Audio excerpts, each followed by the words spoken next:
Our programs offer many languages. Please visit suprememastertv.com/schedule.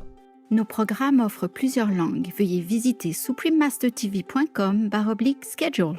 Nuestros programas ofrecen varios idiomas. Visiten suprememastertv.com/schedule. Nossos programas oferecem vários idiomas. Acesse suprememastertv.com/schedule. हमारे कार्यक्रम पेश किए जाते कई भाषाओं में कृपया देखें suprememastertv.com/schedule。我们的节目提供多种语言，请看 suprememastertv.com/schedule。Rancangan kami menawarkan banyak bahasa. Sila kunjungi suprememastertv.com/kataban schedule. برامجنا متوفرة بالعديد من اللغات. يرجى زيارة suprememastertv.com/schedule. Наши программы предлагают много языков. Пожалуйста, посмотрите suprememastertv.com/schedule. Нашите предавания предлагат много езици. Моля вижте suprememastertv.com/schedule.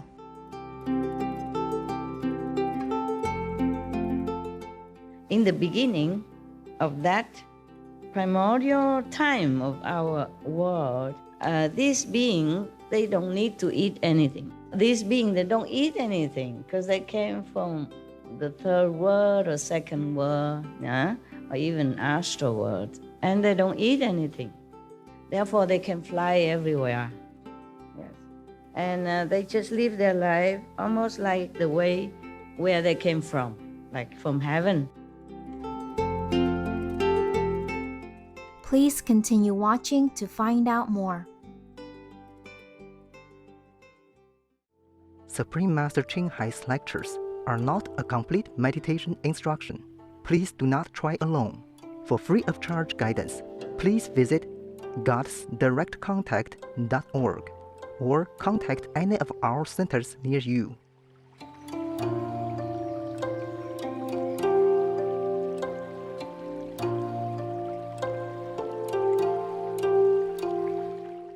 Today's episode will be presented in English with subtitles in Arabic or Laxis, also known as Vietnamese, Bulgarian, Chinese, Czech, English, French, German, Hindi, Hungarian, Indonesian, Japanese, Korean, Malay, Mongolian, Persian, Polish, Portuguese, Punjabi, Romanian, Russian, Spanish, Telugu, and Thai. "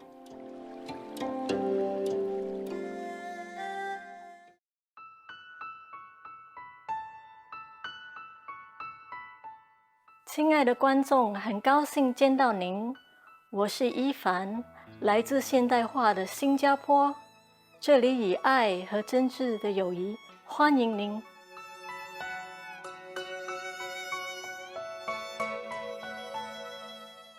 新加坡位居世界的十字路口之一，重要的战略地位使它成为主要的货品集散、贸易往来、通讯和旅游中心。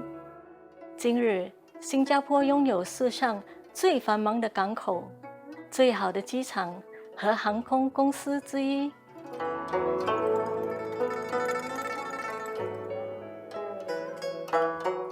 新加坡也以花园城市闻名于世，虽然岛上的摩天大楼自次林比，但是道路两旁花木扶疏，处处可见赏心悦目的植栽，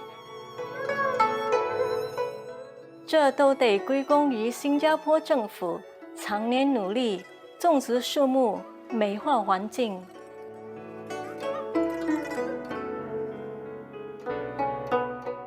新加坡独树一帜，在于和谐地融合种族和文化。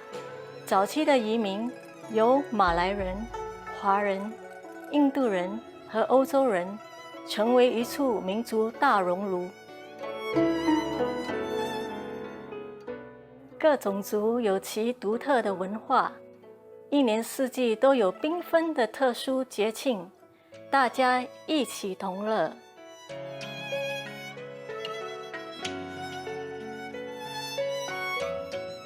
体贴的观众，很高兴为您介绍非凡的新加坡。我国人民献给您最美好的念想，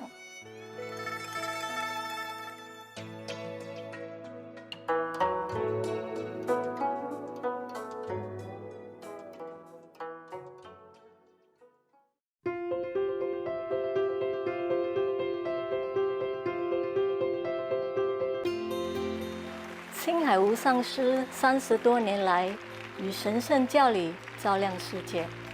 这位完全开悟的名师，传授观音法门，帮助渴望的求道者即刻开悟，一世解脱。所有开悟名师都修观音法门，如佛陀、孔子、古鲁那纳克、耶稣基督、老子、祖奎师那、摩诃毗罗、先知穆罕默德，祝他平安，还有很多。他强调，我们只要时时想念上帝，为他人无私奉献，遵循宇宙律法，将达到人类最高果位，了悟来到地球的目的。青海无上师慈悲为怀，是非凡的在世典范，经常援助难民、街友、灾民和需要帮助的人，给予物资和经济援助，以爱心抚慰他们。青海无上师表示，深深感谢挚爱的上帝多年来的恩赐，给予能力略尽绵薄，为苦难同胞提供物质方面的帮助，抚慰并支持他们，且能力行慈善，将上帝的爱与慈悲传达给他真爱的儿女。青海无上师获得各组织团体、政府、媒体和各界人士的支持与爱戴，并获他们颁予许多奖项，例如2006年故事和平奖，此奖等同东方的诺贝尔和平奖；1994年的世界精神领袖奖；2008年摩诃毗罗奖，2月22日和10月25日都被定为青海日、美国荣誉公民等等。他卓越的人道善行，多年来获颁无数奖项，博得世人无数赞誉。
由于篇幅和时间有限，请恕我们无法列出许多其他奖项与荣耀。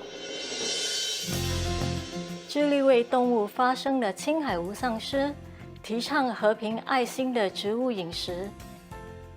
他更许下宏愿，希望人类醒悟，众生皆神圣，缔造和平辉煌的纯素世界，动物和人类共存共荣。他以各种方式倡导纯素生活，例如广发传单，您也可以选择这样的生活；开设爱家、国际纯素餐厅、纯素食品公司、纯素皮草产品和无上师电视台。他也经常呼吁政府和媒体领袖，并参加气候变迁视讯会议。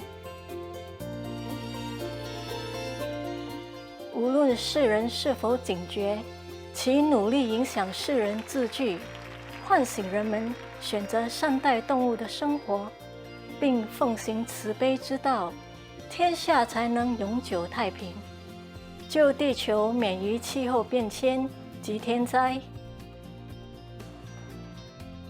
青海无上师多年来足迹遍布全球，从美国到非洲、欧洲到大洋洲，对大众和他的徒弟讲经开示数百场，阐释各种灵性主题。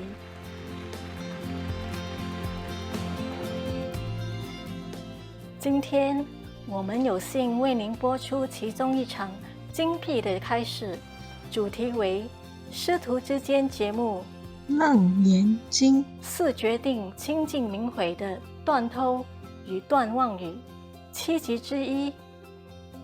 2018年12月23日，以英文开示于台湾新地，台湾又称福尔摩沙。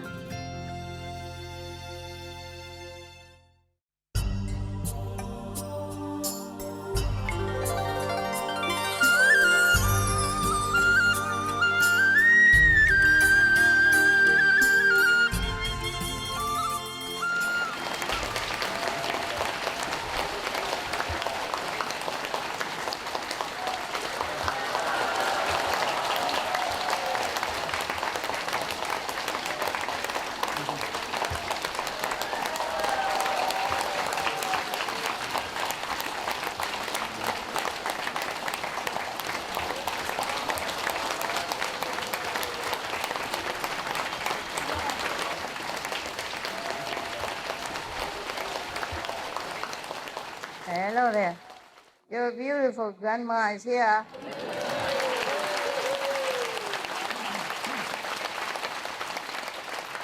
New stuff. Bling bling.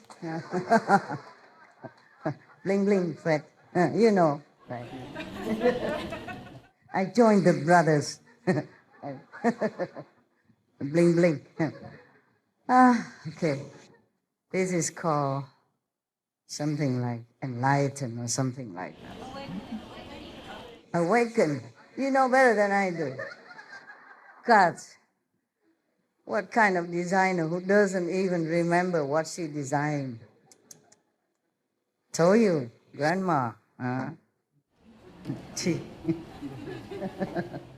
forgot many things. Too busy. Too busy about things that's not important. Some important, some are not. Okay. Hi, Dan. Beautiful people. Handsome guys. Tough group. Okay. How are you today? You have good food? Yes. Enough food? Yes. Okay. That's the main point. Yeah. Far away from home, no wife, no husband, no beautiful karma children. If no food, then what to live for? What come here for, right? And bring in the weather so that you know you're at home, especially the Western, from England or something. This weather we don't need, okay? They bring all kind of presents, you know. Present I don't always want to have. Okay, now get down to business. No matter what, I have promised you to read you this sutra, so I do it. I'm just wearing this so you know I'm getting old. There's no doubt about it. I don't know, when I see you, I feel okay, better. But when I'm at home, I don't want to go nowhere. I don't want to get out, I don't want to dress up. I don't want to even eat. Today I did not eat. My lunch or breakfast, they took it away. When I first came here, I told them, okay, make me a kitchenette, you know, just outdoor. I like it to cook under the sky. Okay, fine, I had one. Very simple. Just though the electricity that you plug in, turn the knob, voila, cooking, right? Sometimes when I don't eat the food, I eat the whole day waiting there, it's too cold. I warm it up a little bit. Now I warm some medicine, yeah. Okay, it's all good. I'm happy. Very simple. Just one little, like something that you put the balls and the stuff in there. Huh? Shelves, yeah. They put balls and chopsticks and stuff. Okay, wonderful. And a little electric cooker with the 2 pots on it. I'm happy, yeah. Exactly what I want, simple life. Because my life is complicated already. I cannot just play with them, these push it button and push that button and push that one again and then wait until it glows. You know? I'm just turning the knob. Simple. It cooks just the same. Yeah? Why trouble? It's modernized, you know. I am not very modern. I'm cave woman. Remember caveman? I just sought out the cave a few days ago only. The cave tradition is still hanging on, you know, all over. I'm just wearing this so you know I'm civilized, you know. I left the cave behind. Huh? Oh, yes, of course. When I see you, I look good. I feel better, yeah. I guess because of all of your eyes and heart, expecting great things, you know, from the master. And this energy, you know, kind of, how you say, boosts me up, lifted me up. Oh, thank you for your lifting me up. I could do with some uplifting. Okay, now let's get down to business, serious business, Buddha business. We should really thank the past masters, monks and nuns and scholars who have taken time to record the Buddha's teaching after the master's nirvana, and also for the past and present persons, lay or monks or nuns who have really dedicated themselves, sacrificed their time and precious health or under any difficult situation to translate this so that I can read it to you. And we have to thank them. And may they be blessed forever by all the Buddhas, past, present, and future.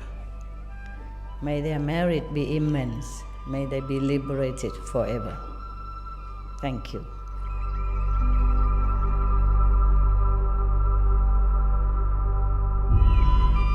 According to Buddhism and the believer and the tradition, when you read sutra and all that, you have to put on incense, flower, you know, and bow to the sutra first and thank all the Buddhas and Bodhisattvas in 10 directions, all respectfully, before you read it, okay?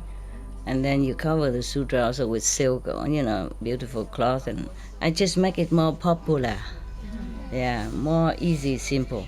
And I apologize to all the Buddha. I say if I done something wrong, according to the tradition, my heart is full of respect. It's just that I cannot always do that. So please, all the sin, whatever I've done wrong, is all on me. At least other people, they hear the names of the Buddha, according to the sutra, they will get benefit. Yes.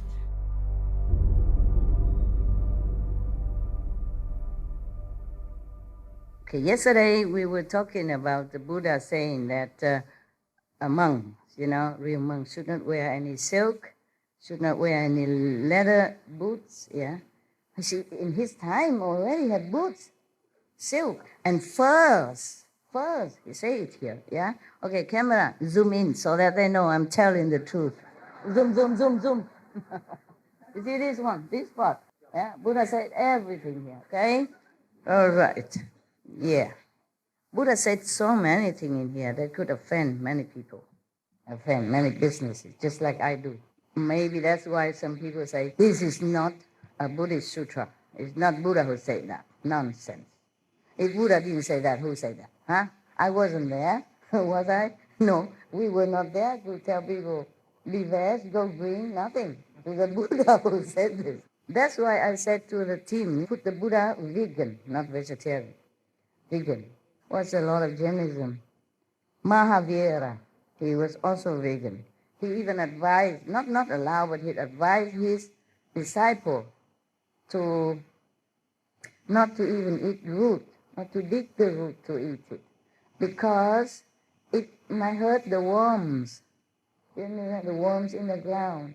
There are some roots that don't attract worms, so you can eat. But there's some root maybe attract worms, and by the digging, maybe it will hurt the worms. All the masters are so compassionate like that. Yeah. Are you Hindu or sister? Hindu, right? Yes. Hinduism also emphasized ahimsa in any form at all. Yeah? Not to talk about going to war or killing animals, to each other, to insects, to everyone. Now, Buddha is no exception. The Lord Mahavira is no exception. So, not wear silk, not wear leather boots, not wear furs, not wear down. Now, from the birds, the geese, young feather, yeah? Yes. Originally, I thought only when the feather fall down naturally, but maybe by the demand of the industry and the people, maybe they pluck, especially the little chicks. They care nothing. Chicken, if it's a male, meaning no more, cannot produce eggs, they just throw them in a drain and then just grind them and then die. Oh, I cannot sleep for many nights thinking of this poor chicken. Oh, God. Yeah. Okay. So you don't even consume milk. I mean, the monks, the Buddha talking to the monks now. Not even cream. Cream is from the milk, yeah? Not that kind of cream. Not soya cream or soya milk that we are using nowadays. It is vegan, it's okay. And then butter, non-vegan butter, is made from milk. You know that, right? Yeah, in the old time. They churn the milk, make into butter and cheese. Yeah. But in the old time, even then, the Buddha was already very strict, yeah? In the old time, they don't have this kind of industrialized animal farm. They don't confine them into little cages until they could move no more and all that. And still the Buddha say no. Not to talk about nowadays, they just abuse them and force them until they could not walk, they could not stand no more. This is really cruelty at the utmost. So no butter even. Then this person who avoid all this will really transcend this world. Okay. When they have paid back their past debts, they will not have to re-enter the Triple Reino. Oh, for avoiding this, you will not enter the three realms, meaning hell, hungry ghosts, and born as animals. Animal without this kind of holy essence, not like Buddha when he was born as an animal, just to make affinity with other beings, with animals and all that. Also, astral being is another three realms of existence, which is the low heaven beings, the humans, and astral beings, yes. But don't say that all the astral beings are low and bad. No, just like if you read the book from Yogananda, huh? His master, Sri Yuksawar, Giri, he's in the astral world just because he was appointed to be there to teach, the astral beings. These astral beings could be his former disciples also who has not been able to ascend further. Yeah, and the master, of course, will continue to stay there to teach them all the way up to the 5th level.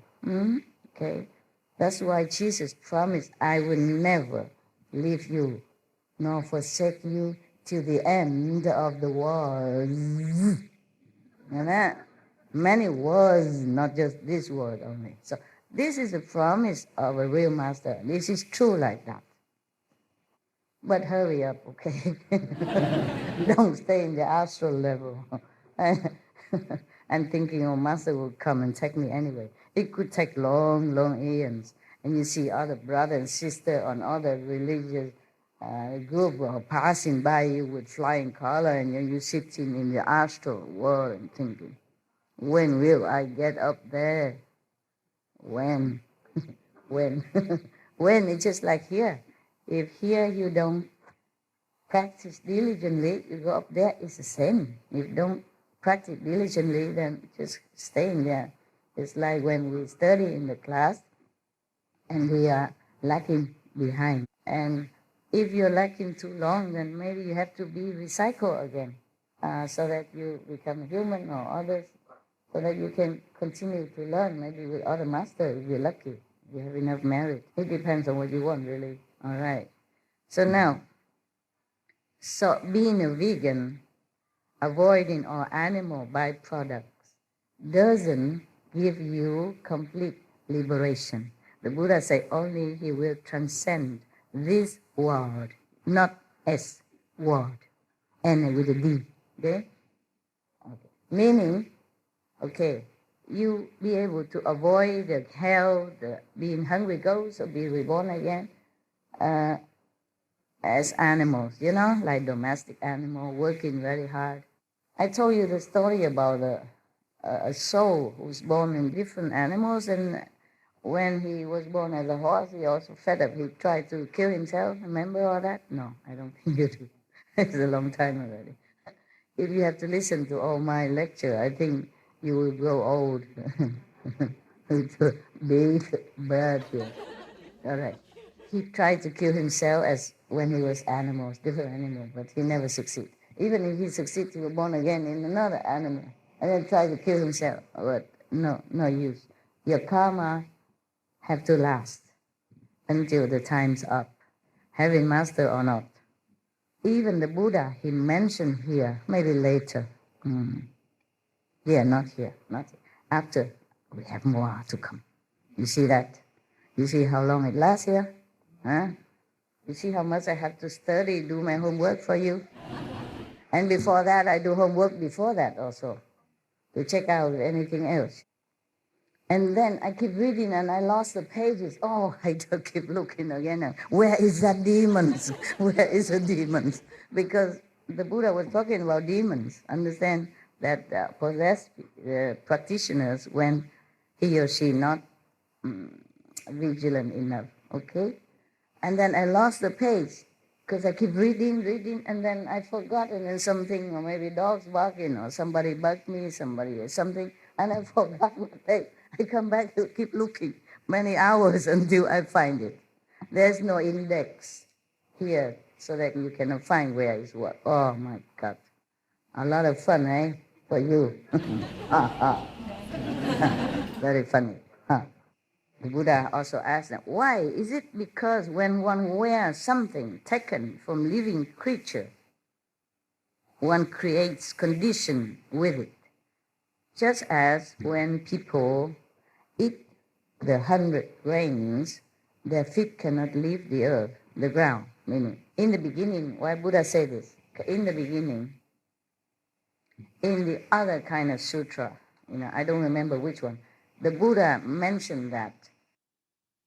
In other kind of sutra, when the Buddha talked to someone else before, long time ago, long before this one, and the Buddha mentioned that in the beginning, when this world just began to form, yes, and there was empty, vacant, and then the Brahman being came to establish his throne here, and then he was lonely, and he was thinking, oh, I wish some other beings would join me, and then slowly other beings would join him.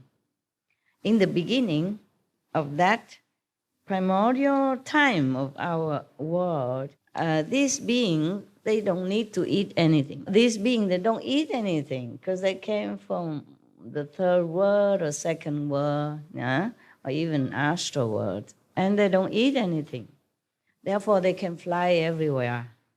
Yes, and they just live their life almost like the way where they came from, like from heaven. Yeah, the heaven people, they think and they just get what they want. They think and they just fly.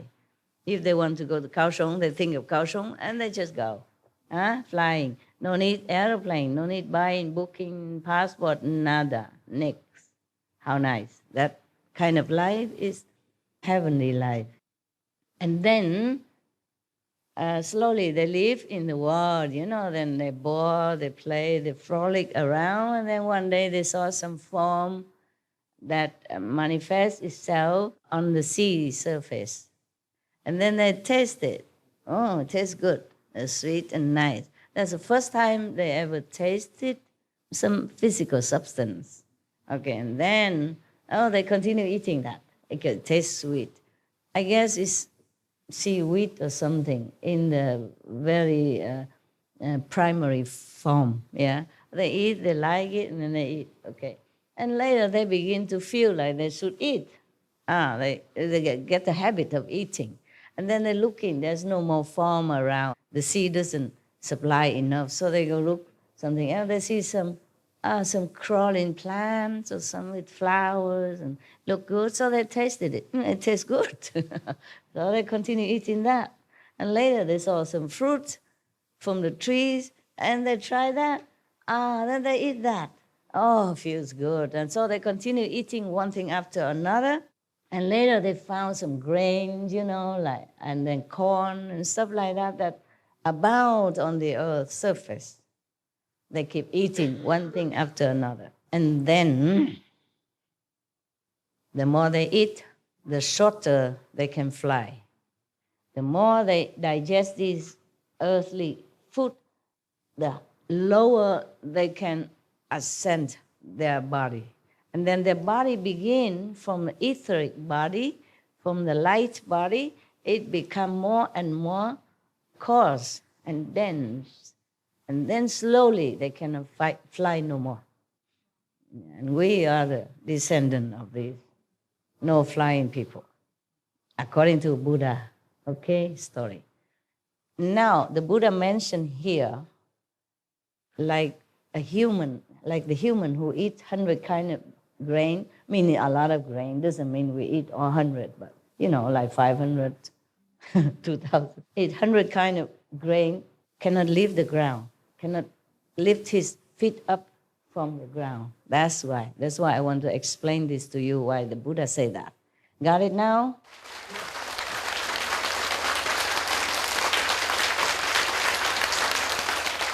And then it doesn't end there. After that, they eat the grain, yeah? And in the beginning, the grain is a big, huge kind of round thing. Like, the rice, for example, a grain of rice is as big as, I don't know, maybe a few meters circumference, round like that. And then at the time, whoever needs to eat, that grain will just roll and roll to the door of that person. But later, they keep eating too much and the grain becomes smaller and smaller. maybe the marriage has diminished, until smaller size, and they become more and more human, earthling-like. So the grain becomes smaller, so they will use it, and then it's scattered on the ground, and they grow into smaller grain, But nevertheless, it grows a lot. So more than enough for everybody. And they grow other things, they fruit, vegetable, fragrant herbs, all that. Okay. Everyone, they grow on the field. Everyone wants it. They just go out and get as much as you need, okay? Tomorrow go get again. And then slowly their form change from like a genderless, becomes, they are different. Depends on how much you eat. The more our ancestors eat, the less beautiful they became. And then their form changed. Depends on what they eat or how much they eat. They change into men and women. And then it becomes the desire be born out of these, the different shapes. And then they begin to do things to each other. And then everybody else who doesn't do it yet point at them and say, how can they do that to each other? We're brother and sister. Oh, that's very bad, very bad. And they begin to then hide themselves. They start to have to find some place to hide. Then they start to live in cave and all that. And there's not enough cave then, as people begin to desire each other and try to couple with each other. And then so they build houses, and then they need land, and then they begin to possess, this land is mine, and then put fence around it. And then later, because they are too busy with each other, men and women, they're lazy. They don't want to go out into the field where the food were growing for them. So they don't want to go every day to get it. And then so they go out and take a lot to their home at one time. So they don't have to keep going out again. And therefore it becomes food shortage. And then they begin more and more trouble, conflict and fighting, and then possessive, and then begin to say, this piece of fruit land is mine, that is mine also. I harvested yesterday, today will be mine again, next week, next month, next year, all mine. And then it begins the trouble, fighting, competing. And then the government are born. Because somebody has to interfere with all this fighting and arguing and quarreling. Okay, and then you have police, and then you have army, and then etc., etc. And we inherit all this until now. So, now you know. So, the Buddha continued. This is Buddha talk now. So, both physically and mentally, one must avoid the bodies and the byproducts of other living beings by neither wearing them nor eating them. It's so clear. I read word by word, It's not me, I say that, Buddha said, I say that such people have true liberation. Then finally, they also have liberation if they don't eat meat. I guess if they don't eat meat and wearing animals or using animals' product, then they are at least liberated from the 3 lower incarnations. And then because they continue to do that, they have no more bad karma, very little karma.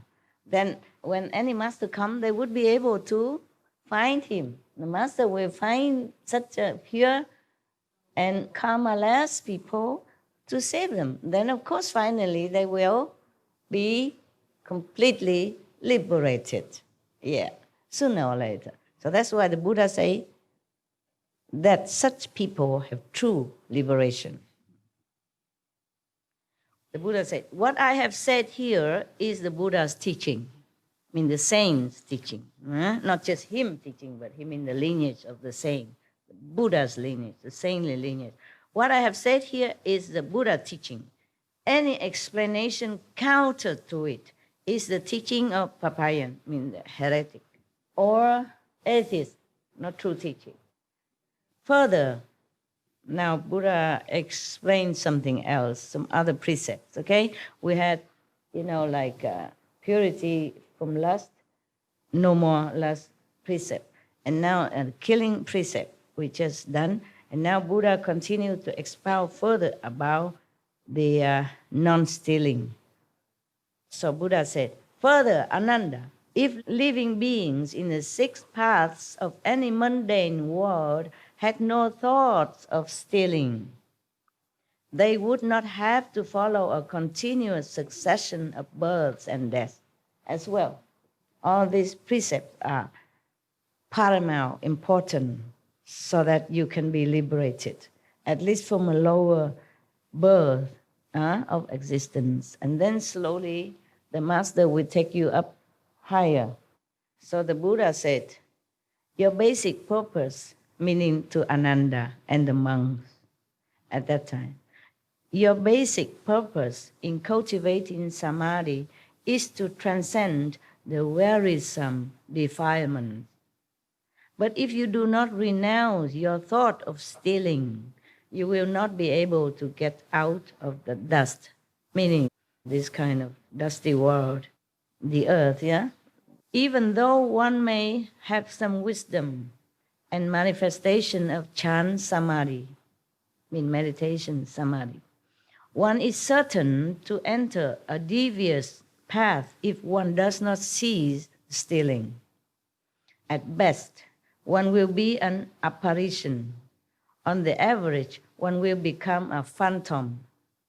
At the lowest level, one will be a devious person who is possessed by a male ghost. So it's no good. All of them no good. Even the highest, the middle, and the low, no good, no good. These devious hordes have their groups of disciples as well. Imagine that. I thought only I have disciples. Now ghosts even have disciples. Fancy that. I was so proud, and now I don't think I'm proud anymore. Huh? Even ghosts have disciples. What a big deal about me, huh? Having disciples like that. These devious hordes have also their groups of disciples. It says of himself that he has accomplished the unsurpassed way, mean Buddhahood, enlightenment, complete enlightenment, that's what I mean. Unsurpassed, nothing can compare to their way of accomplishment. That means they're on top already. After my extinction, the Buddha extinction, in the Dhamma and in age, these phantoms and apparitions will abound, spreading like wildfire as they surreptitiously cheat others, calling themselves good, knowing advisors. They will each say that they have attained the superhuman abilities, enticing and deceiving the ignorant, or frightening them out of their wits.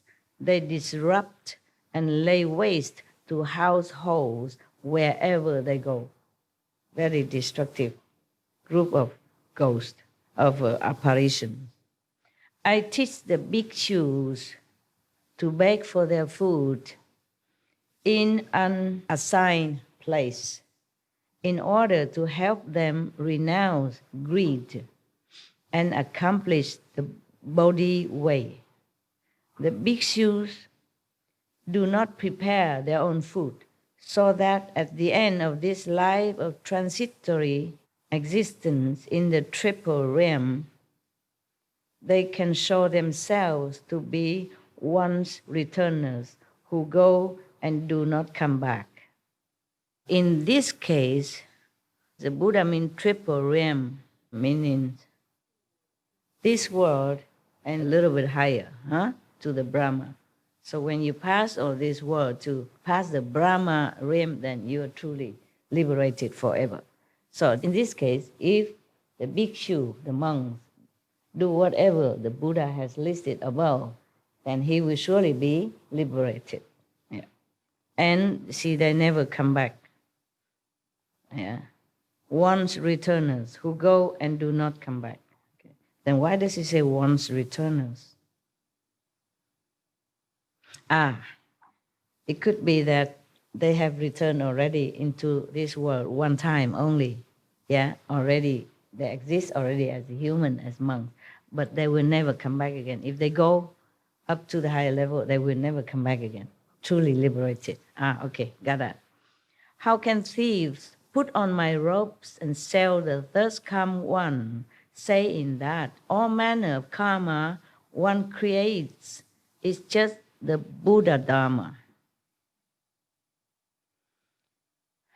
The Buddha means that these people, the one who are not worthy of monkhood, the one who doesn't keep the precept and just put on the robe, look like a Buddha or a monk and cheating others, selling the Buddhas even, meaning just repeat what he said, but don't do anything as the Buddha did, and just cheating people just to gain their fame and richness, comfort, life, or make people respect them, bow to them, just to gain their own benefit.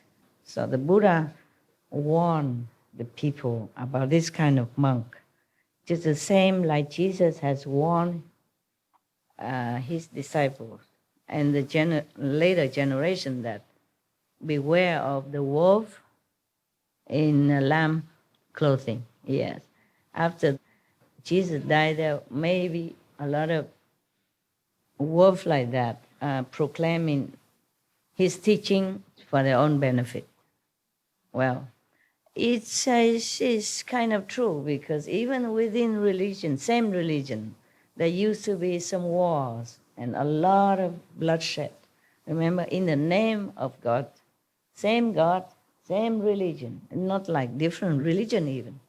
And still the same, many recently as well, yeah? Up to the recent years, still in the same name of the same religion, same God, fighting, bloodshed. Oh, what a sad thing. So the Buddha continued to say that these so-called monks, so-called fake monks, will slander those who have left the home life and regard bhikshus who have taken complete precept as belonging to the path of the small vehicle. Because of such doubts and misjudgments, limitless living beings fall into the relentless hell. Not only these people, they sell the Buddha teaching for their own benefit, but they also misled other people to fall into the wrong concepts, the wrong way of life, and or go to relentless hell. It is non-stop punishment, relentless. No respite, that's what it is, right? No stop even for 1 second. In some hell, you have a tea break. I told you that story. But this hell, no respite, continuously. You cannot die, you cannot live, nobody helps you. Nobody hear your voice. You don't hear any of the saints' name in that kind of hell. You don't have even a nanosecond to even think of anything good, like saints or Buddha, Jesus, nothing in such a hell. In such a situation, it's made to you like that. Make you completely forget about everything, just suffer too much, relentlessly, continuously, that you cannot even remember 1 nanosecond about the Buddha or anything. This is a terrible hell to fall into. And it go on forever. That's why they say non-stop and relentless. I wouldn't wish anyone to fall into that kind of hell. Please keep the precept. At least you won't fall into hell. Even if you don't believe me, don't follow me, keep the 5 precepts for your own sake. Don't have to believe me. Just be a good person. Meditate if you can. If not, keep the 5 precepts. If you anyone who keep the 5 precepts and never kill anyone, never has harmful thought to anyone, at least he can be reborn again as human. Even if they eat meat, but because they don't know, ignorant, and they eat meat, but they have never killed themselves. They never kill the animal themselves. Then they still continue to be born as human until their merit run out before they even meet any master. If they meet the master, any enlightened master who has the power to liberate them while they're still in human form, that's lucky people. Because their merit is still have to attain, to remain as a good human, healthy and sane intellect, to understand what the master is talking about and follow a master. But if their merit run out or they become handicapped or mentally incapable, then even they meet the master, useless. Understand? They don't understand what is it all about. They have to understand what the master teaching in order to uphold it, to follow it. Then they can be liberated.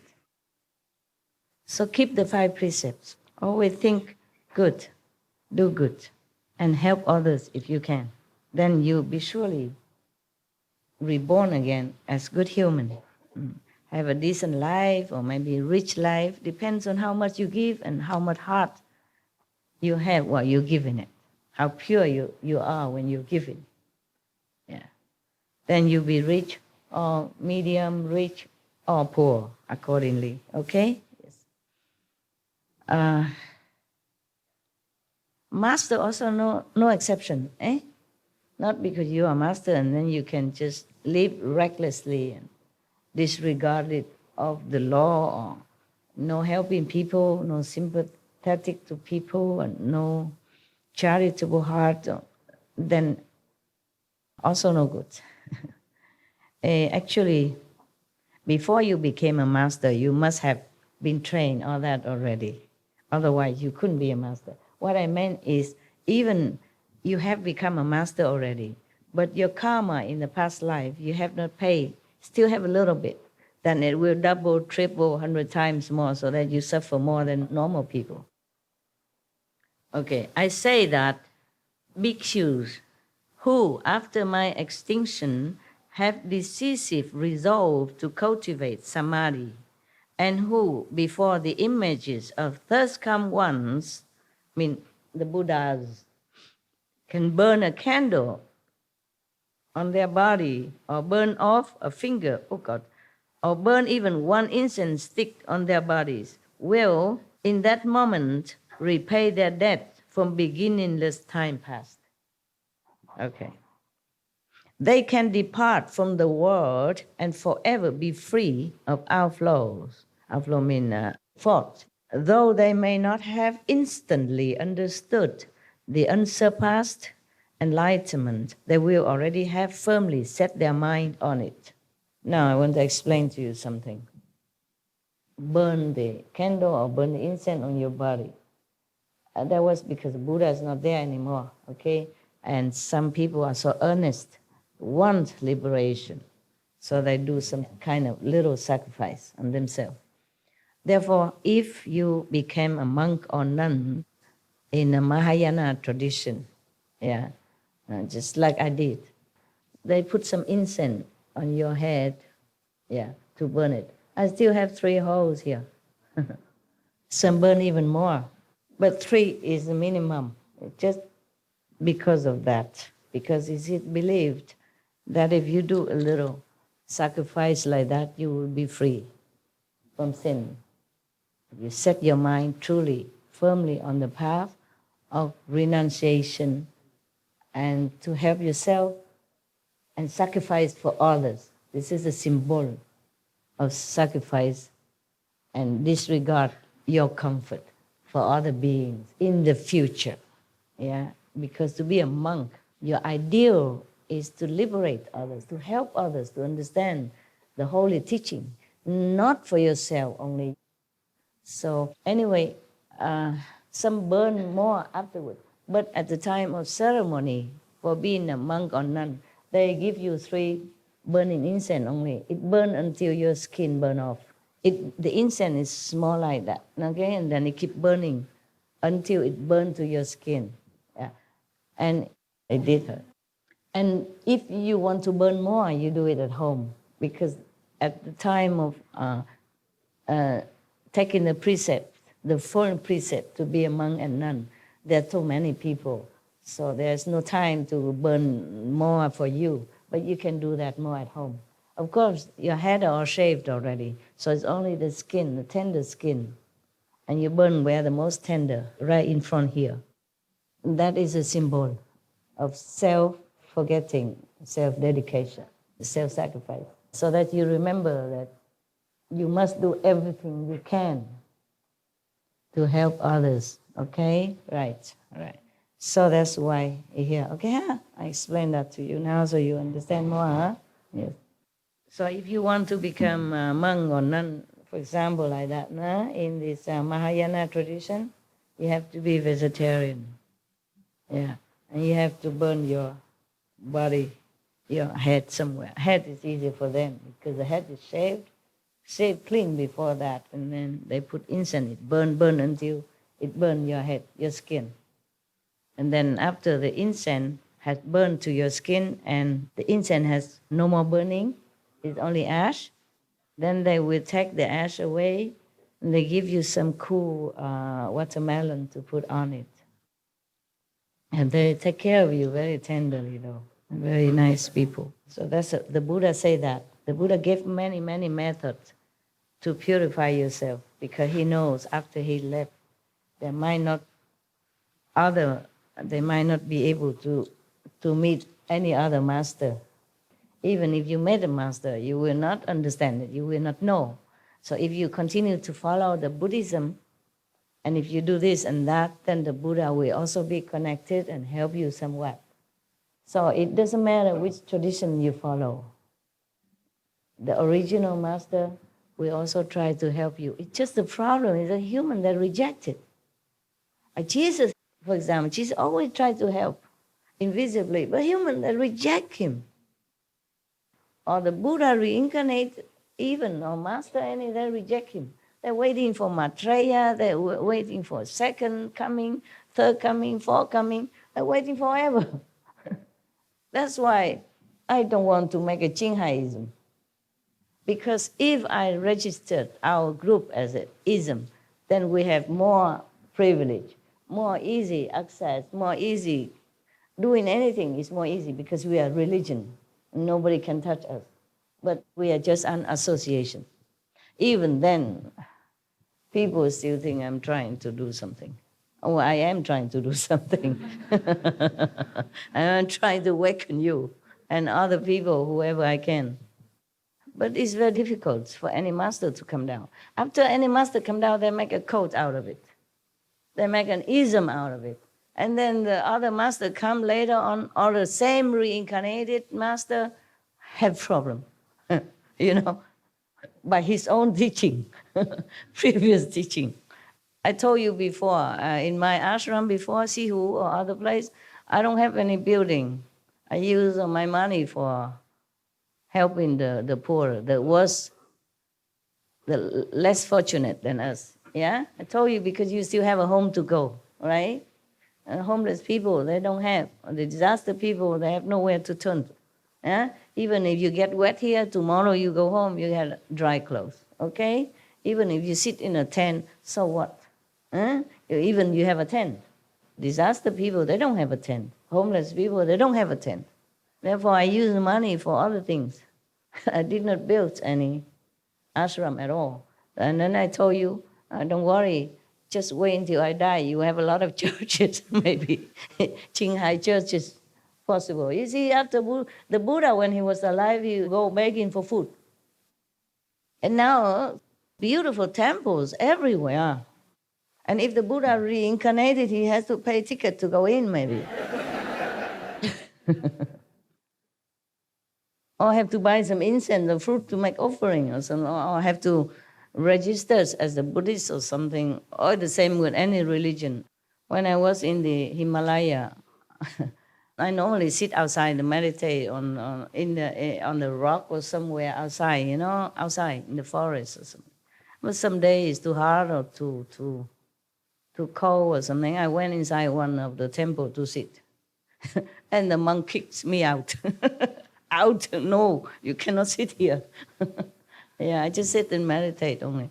And my legs were cramped or something. I couldn't get out fast enough. So I crawl out. Yeah, I'm going. I mean, I'm crawling out. Yeah, it's like that. Yeah. Maybe I should have make an offering or something. I was almost penniless, okay, when I was in Himalaya. All right, continue with the Buddha, huh? If one does not practice any of these token renunciations of the body on the causal level, then even if one realizes the unconditioned, one will still have to come back as a person to repay one's past debts, exactly as I had to undergo the retribution of having to eat the grain meant for horses. The Buddha had to one time eat the grain that meant for horses or other food meant for horses for 3 months. Probably because he has a little bit of debt he did not pay. But if he had probably burned the incense on his body, then he has paid the debt. Then he didn't have to do that.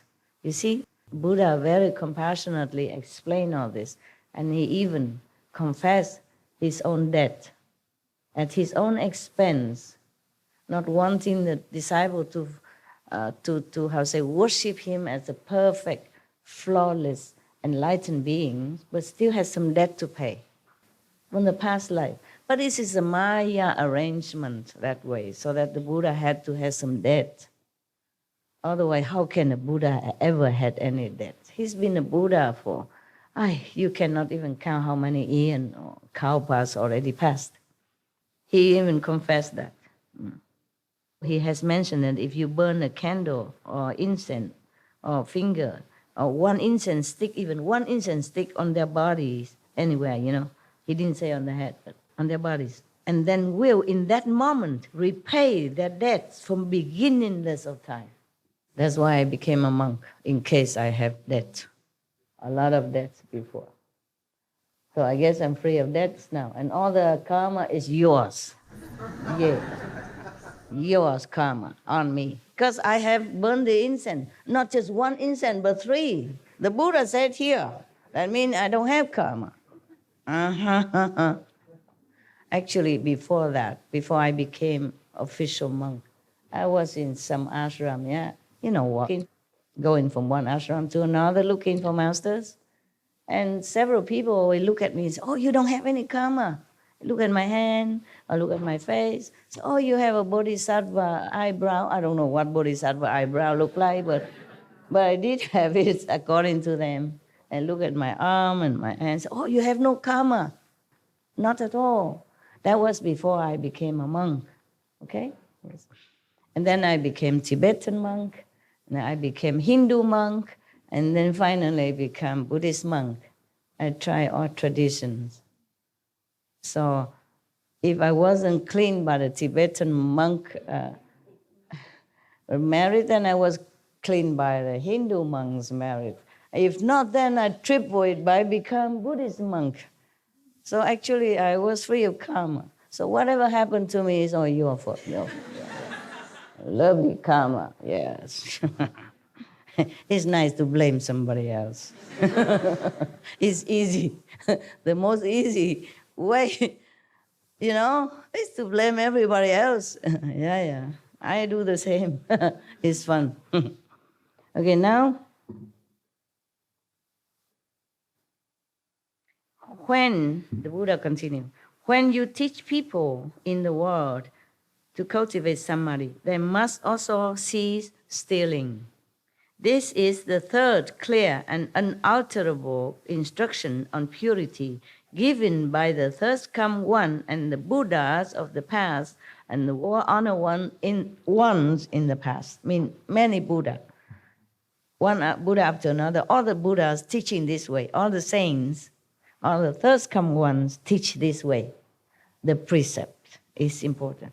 That's why even if you become a monk or nun, even you burn incense, or you still need to take precept. You take the precept so that you always go straight, you know. I give you only 5 precepts, and you complain, and sometimes you don't keep some of it. If you become a monk, 200-something precepts, monks and nuns, similar, understand me, in the Buddhist tradition. I don't want to tell you this, because if you know it, you have to keep it. Because you're lay people, so I cannot tell you. You understand me? Yeah. All kind of precepts you have to keep, not just 5 precepts. But these 5 precepts, even as Buddha mentioned here, are the main one. Okay? Because if you don't keep your mind pure from lust, other precepts also will be kind of depleting and, how you say, lacking. Okay? For example, if you're lusting after a woman, and maybe she's already married, or she's unattainable, and then, I don't mean you, but I mean some people who lacking of moral standard or lacking of self-control might try to find a way to harm anyone that get into his way to possess that woman of his desire. And then other precepts can also be broken. Therefore, the 5 precepts are the mother of other precepts, okay? All right. Keep them. Keep them with your life, okay? It's not just a written words. It is your life. It's your guaranteed shine for happiness ever after. Even if you stray from my teaching, keep the 5 precepts, okay? Because if you don't, you will be very terribly regret when you go to hell and undergoing all kind of payback, punishment. Okay, huh? I don't want that to happen to any of you or anybody at all. But you already been taught right from wrong, so you do keep it, huh? It's not that difficult. 5 precepts is a very simple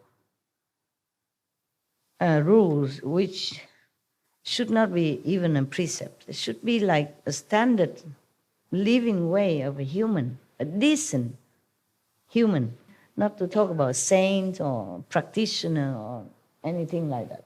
Keep them.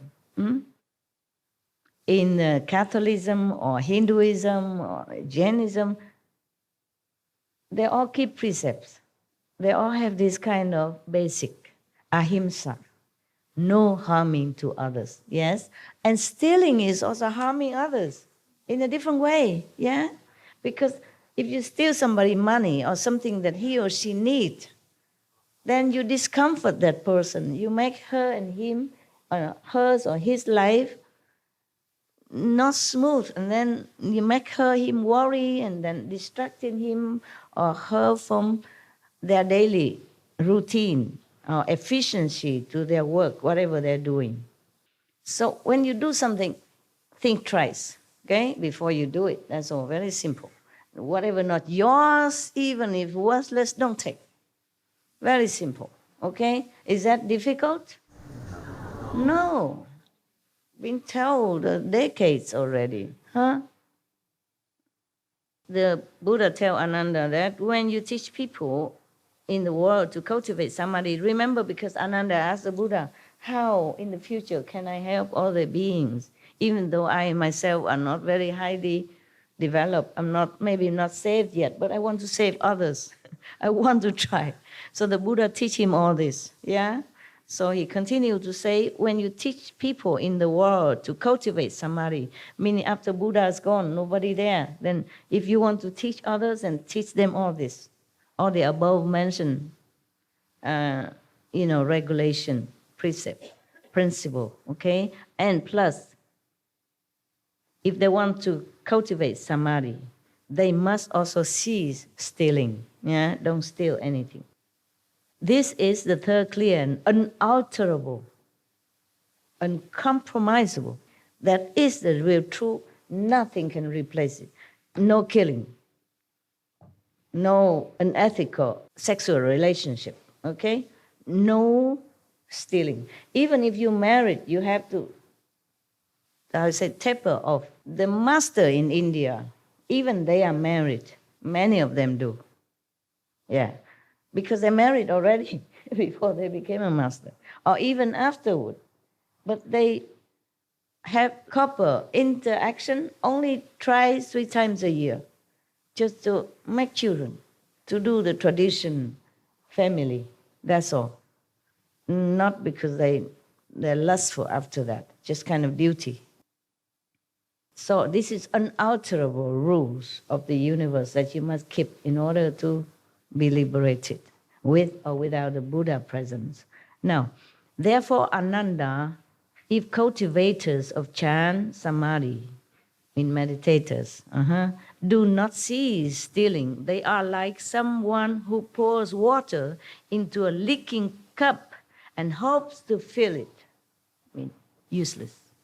Useless. You waste your time. If you pour water into a leaking cup, will the water stay inside? No. So if you don't keep these basic precepts, then no matter how long you meditate, it just keeps leaking out, gone to the Maya power. The Maya will take it and use it to harm you and harm others as well. He may continue for as many aeons as there are fine motes of dust, but it still will not be full in the end. It's like that. If you don't keep the precept, forget your samadhi, forget your meditation. Useless to you. That's what the Buddha said. All right, I say the same. In Thailand, there was one sister. She heard several disciples during meditation, seeing the vision that I was the King Rama V of Thailand. It's not my fault if they saw I was King Rama of Thailand. Understand me? Even if I was. Then she criticized me. Yeah. She said that according to her, any decent man will marry only one wife. The King Rama maybe have more than one wife. I can't remember. Maybe I'm not King Rama. I don't remember how many wives I had. If I did, so what? Okay? So I told her, even if King Rama or I married 100 times to 100 women, 100 men, I'm still enlightened. And I'm still in focus of enlightenment. And I'm still in heaven. Even master had to pay some debt, okay? Maybe not for the master himself, but for the disciples, okay? That's number one, okay? Like the Buddha has to eat the horse food, okay? Actually, in some other karma, in some other sutra, they say because of disciples' fault, disciple karma, that he had to do that. And no matter what, okay? There's a master business. Your business is just to take your precept, keep it, meditate, and be good, okay? Now, for the poor King Rama of Thailand, he was very famous, very beloved by his people, and he did a lot of good things for Thailand. Very beloved king. And any king who married once or twice or third times, it is tradition, it is obligation. Because in the old time, that is the king, they have to marry and have a lot of princes and princesses, so they can fill the post here and there, married to the neighboring countries' girls, princess or prince, to tighten the friendship, coalition with neighbors. That's how they do it, okay? Not necessarily that the king likes it. And you don't know what the king's heart problem. He may have many wives or concubines, but it works like this. Every night he had to pick up from the unknown, card, okay? Like, for example, I have 2, 3, 4 cards here, okay? Or 100 cards, whatever. The name is written here, upside down. So I don't see what card, what name of the concubine is coming tonight. I just pick any. Oh, Elizabeth. Okay. And then the eunuch will bring Elizabeth to me, all wrapped in blanket, ready for business. Understand that? Okay.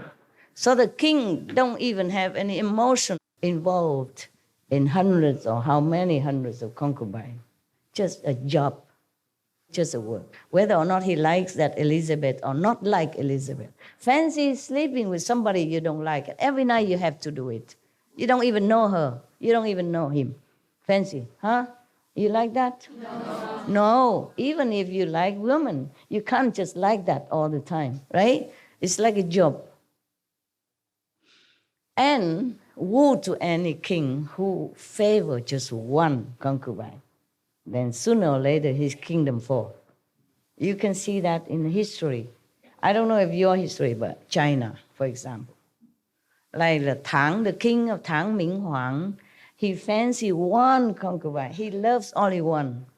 And later they hate her. They kill her. And they kill him too. His kingdom gone because of one beauty. Similar everywhere.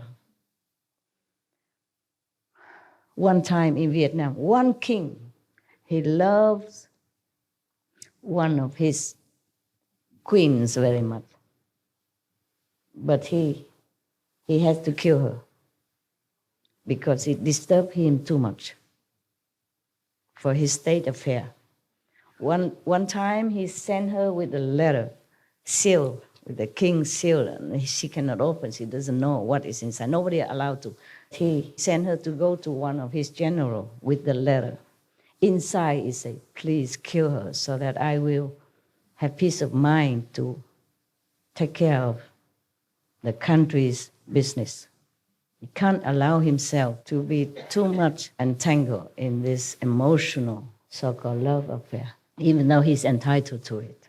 It is very sad, but being a king is not that easy, okay?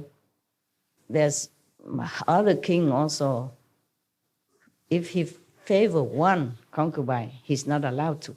Even if he allow himself to do that, the whole court, royal court, or his mother, his advisor, they won't fancy that. They won't allow that. Sooner or later, he has to give her up, or the kingdom will fall because they will not support him. Because other ministers don't support him. Other family, powerful family in the country who offer their daughters to the king will not support him. Do you understand? Yes. Because their daughters are neglected. And the king will not fair to all of them and fancy only one.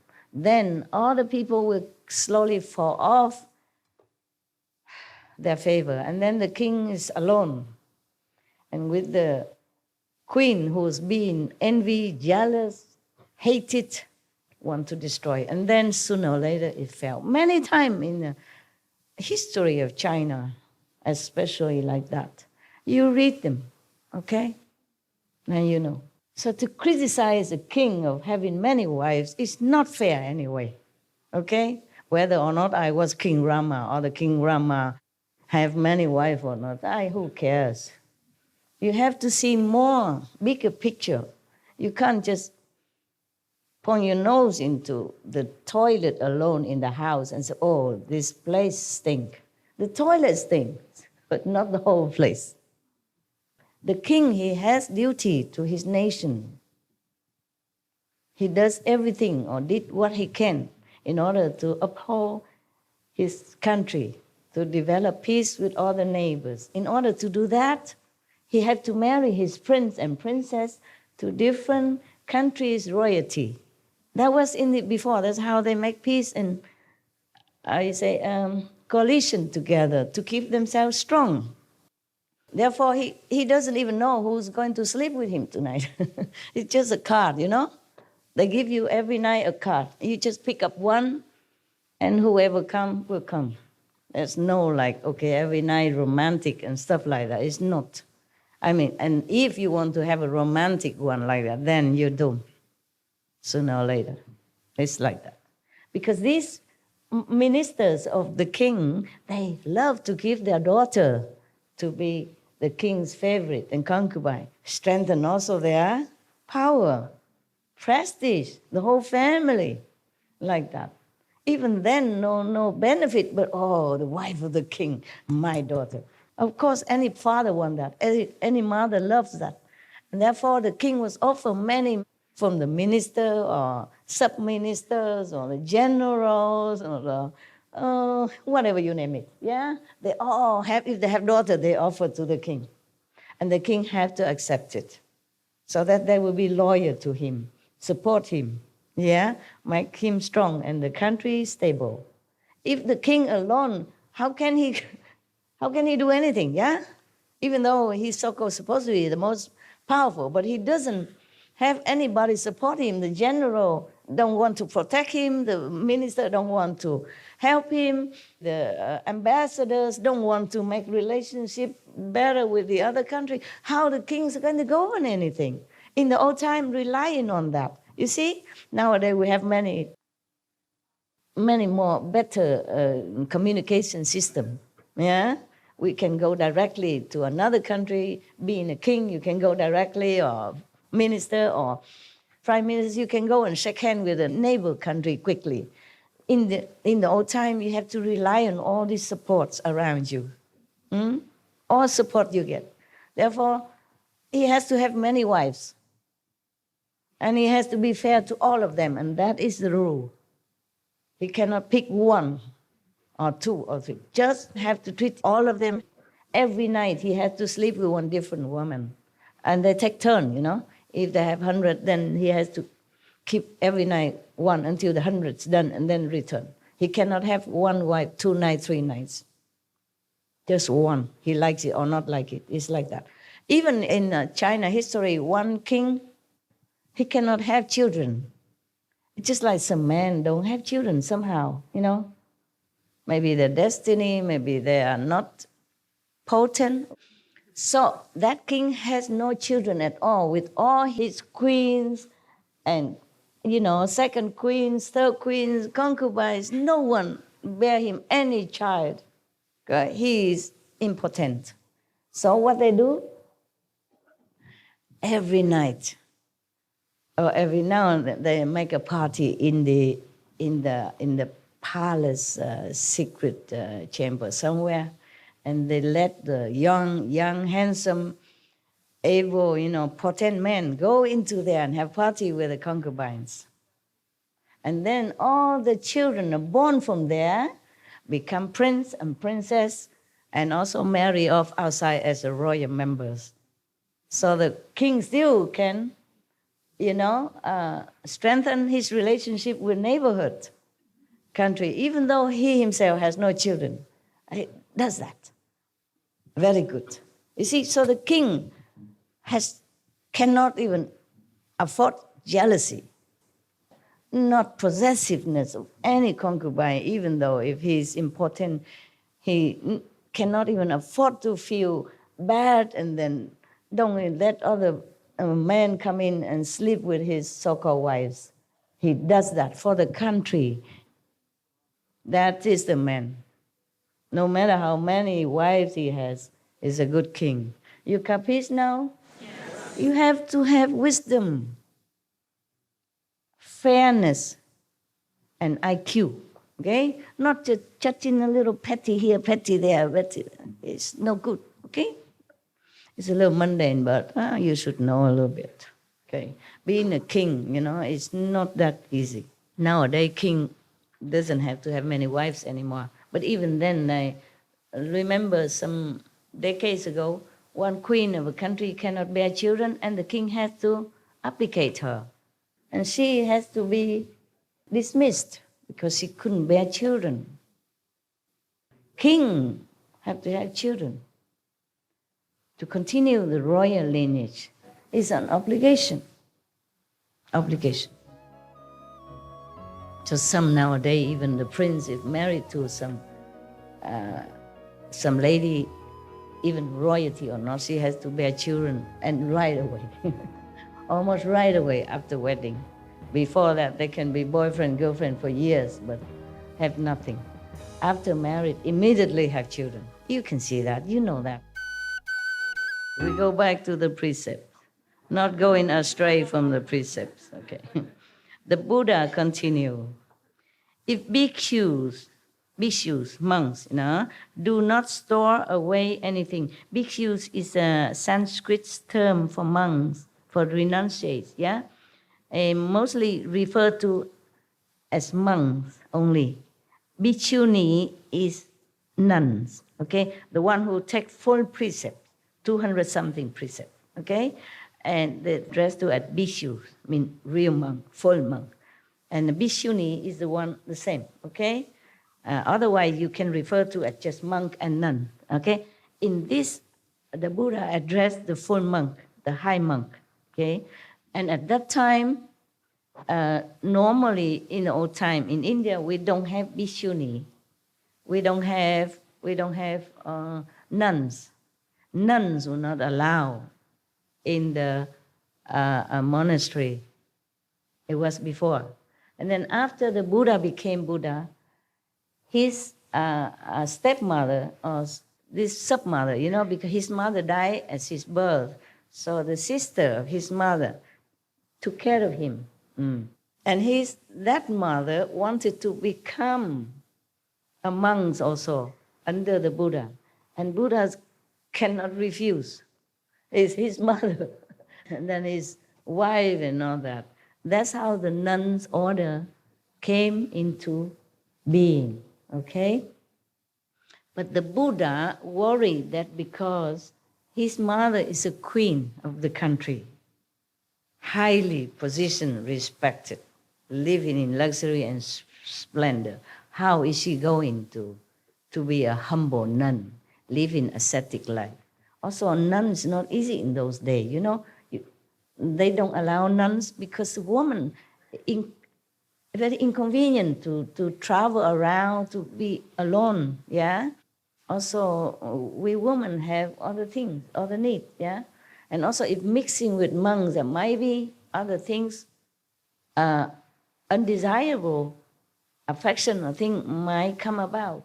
So there were no nuns in the order of the Buddha, and at that time also.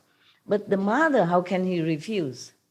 So he has to make some exception. But he said, even if you are the mother and the queen of the country, you still need to bow to the monks, no matter how young and how old his monkhood, okay, like how long he has been a monk. You still need to bow to them. If you accept that, then I will let you. The mother immediately bowed to all the monks.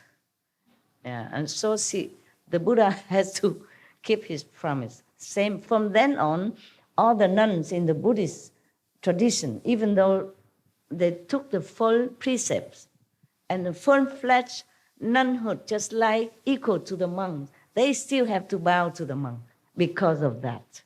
Not because the Buddha disrespect his mother, but number one, because she has to be humble. Okay? To be a monk and nun, you must be humble. Otherwise, what's the use? You just sit there and to take people offering and prostrating to you.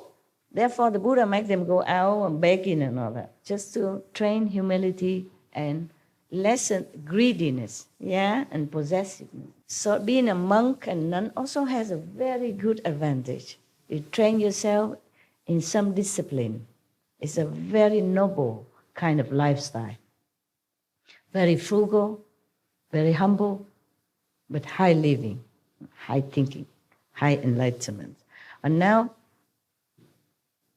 even if these monks and nuns might not study with me or something, I always, when I see monks and nuns outside, when I pass by in the airport or outside, I always make offering and always make obeisance to them because I respect their ideal. Not their body, but their ideal, their goal, the noble aspiration. I respect that. I always help. I always offer whatever I have in my pocket at that time. Anything.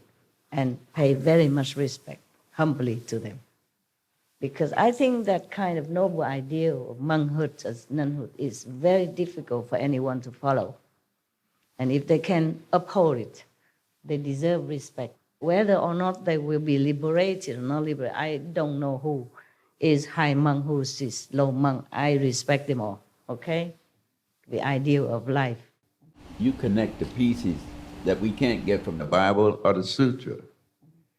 We can read, and read, but we can't connect it the way you do it. Oh, really? Wow, I'm proud of myself. Thank you, Fred.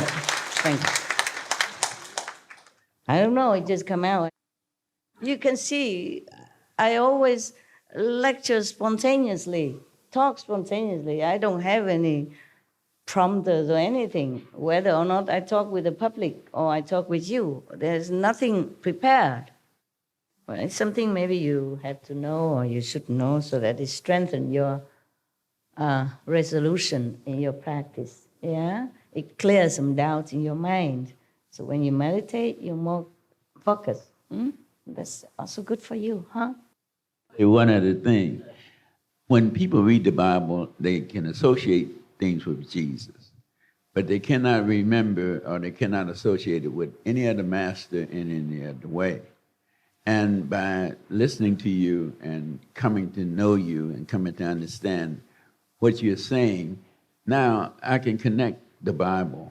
And I really didn't understand it like you think you do, but I can understand it now because listening to the pieces you put together and the way you can hear one part and you don't quite understand it, but you can remember a scripture or two to connect everything. And this is what you've been able to do. You enlighten, that's why.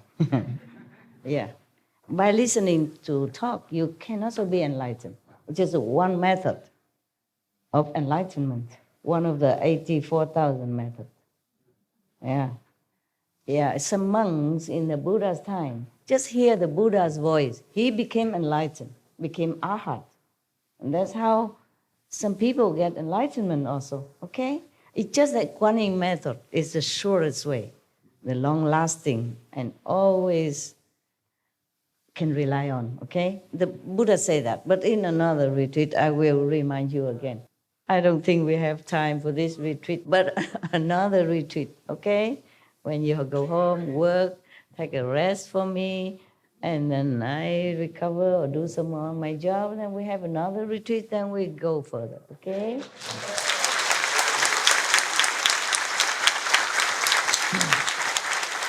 If I'm still alive, yeah? All right. Okay, now. Yeah, because sometimes I'm thinking to myself, can I continue? That's what it is. But thanks to your support and your love and your enthusiastic energy, I survive every time I come out. Survive.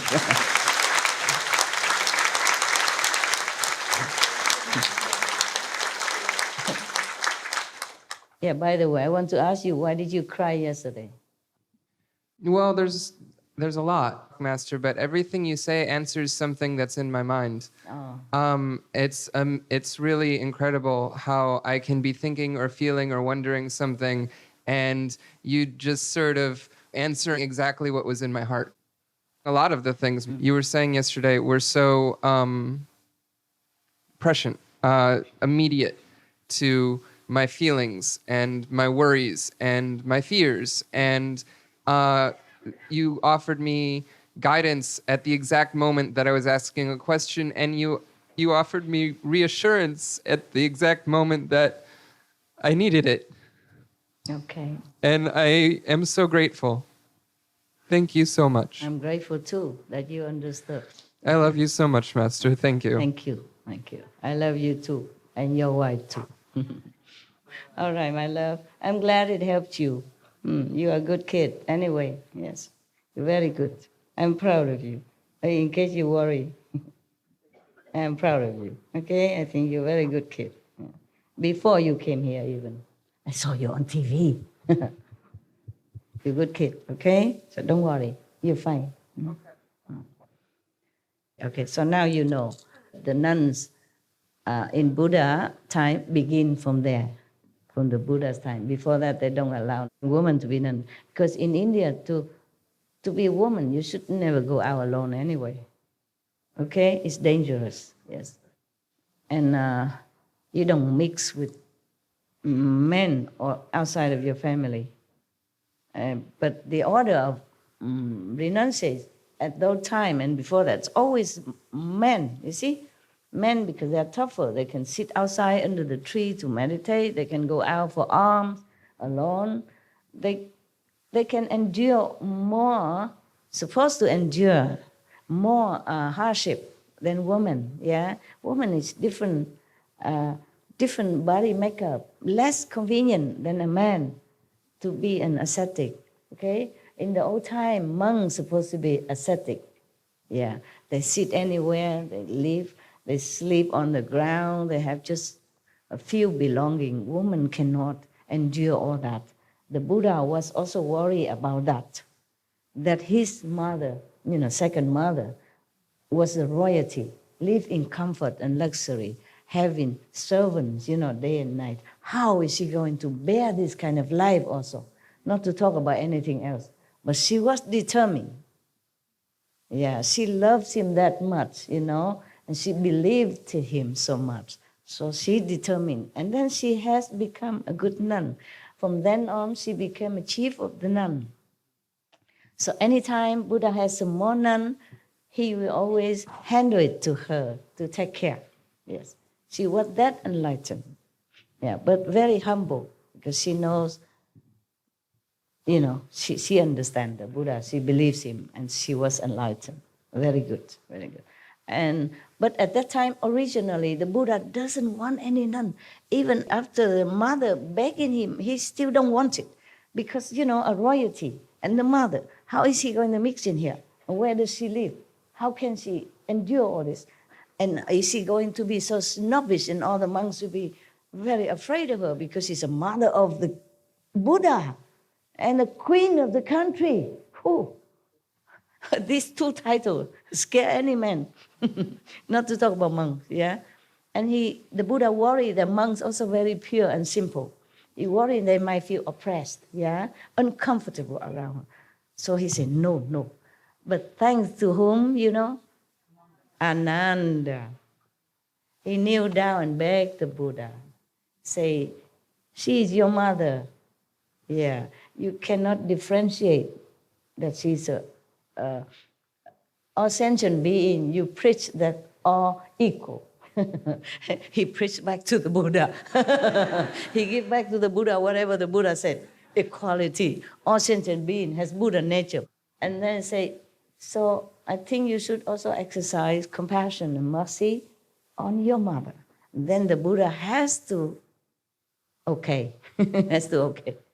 So that's why in many Buddhist nunnery, they also revere Ananda photo, Ananda image, yeah, because he is the one who helped them to be able to follow this noble path. But maybe it's good for you to know something. Yes, thank you, Master. Yes. So that you know why is this and why is that, nah? If I just read this faster, but you don't know much more than the just the written word. There are history in here. There are background, okay? There are facts. And there are contributions of facts into this and that event, okay? At least you know I'm a real nun somehow, huh? I know something, right, about Buddhism. I don't know how I know all that. It's just too long ago. Somehow I just know, and I read here and there, I guess, huh? Okay, so the Buddha continued. More strict now. If bhikkhus, at that time no none yet, so he just talked about monks. If monks do not store away anything but their robes and bowls, yeah. If they give what is left over from their food offerings to hungry living beings, if they put their palms together and make obeisance to the entire great assembly, humility, okay? Monks have to greet each other that way, yeah? Respectfully, humbly. So, if when people scold them and they can treat it as praise, monk, yeah? People scold them, they have to think it's like a praise to them, meaning no feeling of rejection or displeasure, feeling like they are helping them. Yeah, of course they're helping them to train their humility, no? Or take away some of their karma.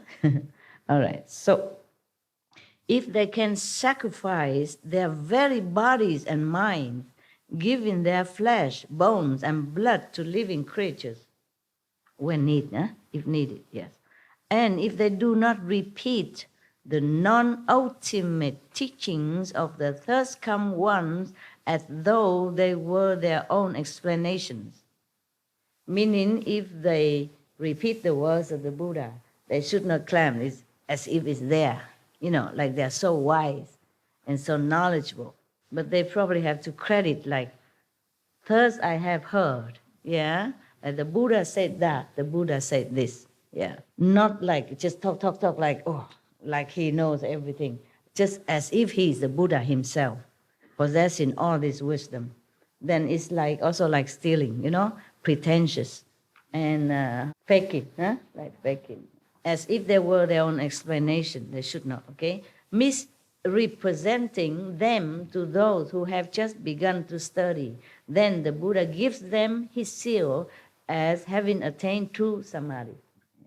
If any monks, who are so humble like that, and who are so frugal and ascetic like that, and also never claim whatever teaching from the Buddha as if their own, were misleading those people who just came, who doesn't know who's who doesn't know that these teachings are from the Buddha, yeah? Misleading them, let them think that this is this monk's teaching. Then the Buddha will certify him as attains true samadhi, means attain true wisdom, stabilization in his enlightenment, station. What I have said here, what I have said here is the Buddha's teaching. Any explanation counter to it is the teaching of Papian. As usual, he said that. Whatever he teach right here, right now, at that time, was from the saint. Truly saintly teaching, holy teaching. Anything else that is opposed to it is wrong. Ananda, though living beings in the six paths, you remember six paths? Low heaven, human, asura, hell, animals, ghosts, hungry ghosts. Though living beings in the six paths of any mundane world, you hear that? Any mundane world. Meaning the Buddha say that there are more worlds than just ours. See that? Yeah. All the planets, not just ours. We have been heard in that from your Supreme Master Chinghai, right? Now it is certified here. In any mundane world, just meaning in any earth like this, yeah? Similar. If any beings in the six paths of any mundane world may not kill, steal, or lust, either physically or mentally, these three aspects of their conduct, thus being perfect. And they keep these three mentioned precepts. Yeah. Yet, if they tell lies, this is the four now, the four precepts now. Okay, if they kept the three mentioned above, perfect, good. But still, if they tell lies, the samadhi they attain will not be pure. This is a four precept now. They will become demons of love, you mean this physical attachment, and views, and will lose the seat of the thirst come one, meaning they will lose their wisdom, their seat of enlightenment to become Buddha. They cut it off. Wow. That means you will never become Buddha if you lie, okay? Even. If you kept the three precepts above, no lust, no killing, no stealing, but if you lie, you still cannot be a Buddha. Oh man, that's very strict. Keep it, guys, yeah. As much as you can, huh? So maybe you can become 50% Buddha, 60% Buddha, 80% Buddha. Huh? Or human at least, yeah? Not running around in the vicious cycle of birth and death in a lower realm. Okay, please keep the five precepts. The Buddha continued. They say that they have attained what they have not attained, meaning these demonic practitioners, that they have not become Buddha, but they say they are Buddha, okay? And that they have been certified when they have not been certified, meaning the Buddha or any saint have not confirmed that they have reached Buddhahood, a great enlightenment, but they go around and boast that they do, okay? This is the greatest lie. And for this, you also will go to the non-stop hell, according to Buddha, other sutra that I read. That's the most heinous lie of all, that you say you attain Buddhahood, but you have not. Yeah? Meaning deceiving other beings. And then the other beings, they follow you. They also fall into the same pit. That is why it is so bad. Yeah, this is the worst lie you can commit, because you lead other beings into the false views with you too, believing in your power when you don't have. So if you go to hell, they will have to go with you. Deceiving also deprive them from a chance to meet the real living Buddha. And that's why it's the worst sin you can commit, the worst lie ever. In Buddha, they say it's the greatest lie that you can commit, unredeemable. The Buddha warning his monks here and the future monks after his nirvana that should not do that. Yes, but the Buddha cannot warn the whole priesthood or monkhood after his nirvana. Not everybody read this. Not every monk even know this sutra. Okay? You are lucky to know it. You're welcome. You're welcome.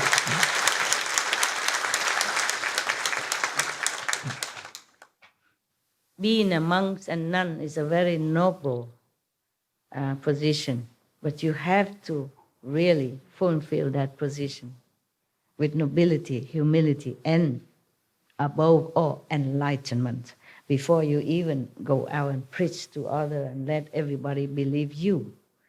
A blind lead the blind or fall into the pit. Yeah. Continue. Perhaps they seek to be foremost in the world. Yeah, fame, fortune. The most venerated and superior person. Buddha suspect that that's why they say they attain Buddhahood when they're not, okay? When they have been confirmed as a Buddha and they are not, okay? So the Buddha very polite. He say, perhaps. He doesn't say for sure they want fame and profit. Perhaps they seek to be foremost in the world, the most venerated and superior person. Perhaps not. Yeah. Perhaps I also think maybe perhaps or perhaps not. The reason was that maybe some monks or priests, maybe they just ignorant, yeah, and then puffed up by surrounding followers or passerby or whoever, and then, and then he think he is really enlightened. So perhaps he know he's not enlightened. Perhaps he thinks he's enlightened, yeah, because of circumstances. Not necessarily that he wants fame or profit. It just, by the way, maybe, yeah. So Buddha say perhaps. I also say perhaps so, yes. To their audiences, they say that they have attained the fruition of Sotapanna, means some great enlightenment status, yeah. The fruition of a Sakridagamin, the fruition of an Anagamin, the fruition of Aharship, the Prataya Buddha vehicle, all the various levels of bodhisattvahood up to and including the 10 grounds, in order to be revered by others and because they are greedy for offerings. Buddha said perhaps all this reason that some people claim that they have become Pattaya Buddha, or they have become such and such Bodhisattva, or just one time only return and never come back again, etc., etc., at different levels. And they want offering from the people, greedy offering. Because some believers, they offer anything. So that's all the reason the Buddha suspect why somebody proclaimed that they have attained this and that when they have not, okay? Now the Buddha continued. These ichantikas, meaning the great liars, ichantika is a Sanskrit term for such kind of people who lie about enlightenment and their saintly status. That's ichantikas, yeah? Not normal liars. These are ichantikas, mean greatest liar, the worst liars, yeah. These ichantikas destroy the seeds of Buddhahood just as surely as a thala tree is destroyed if it is chopped down. A thala tree or any tree, okay? If you chop down a tree, it's chopped down, right? No more chance to live. Similarly, these ichantikas, mean the greatest liar people, cut down their seed of future enlightenment, of Buddhahood, like a tree being chopped down. This is so bad when you lie about your achievement in spiritual practice. Should never do that. If you lie about something else, mundane way, or because of any necessity, good excuses, maybe still can be redeemed. You can still be helped and saved and become Buddha. But if you lie as ichantikas, then you finished. You can never be anywhere near Buddhahood. You cut off your seed of enlightenment, of Buddhahood. So you'll be recycling yourself as ghosts and demons, and the most is, low devas in the low heaven, or asura, okay? Have power, have retinues, have followers, have magical power and all that, but you will never become a Buddha. So beware of that.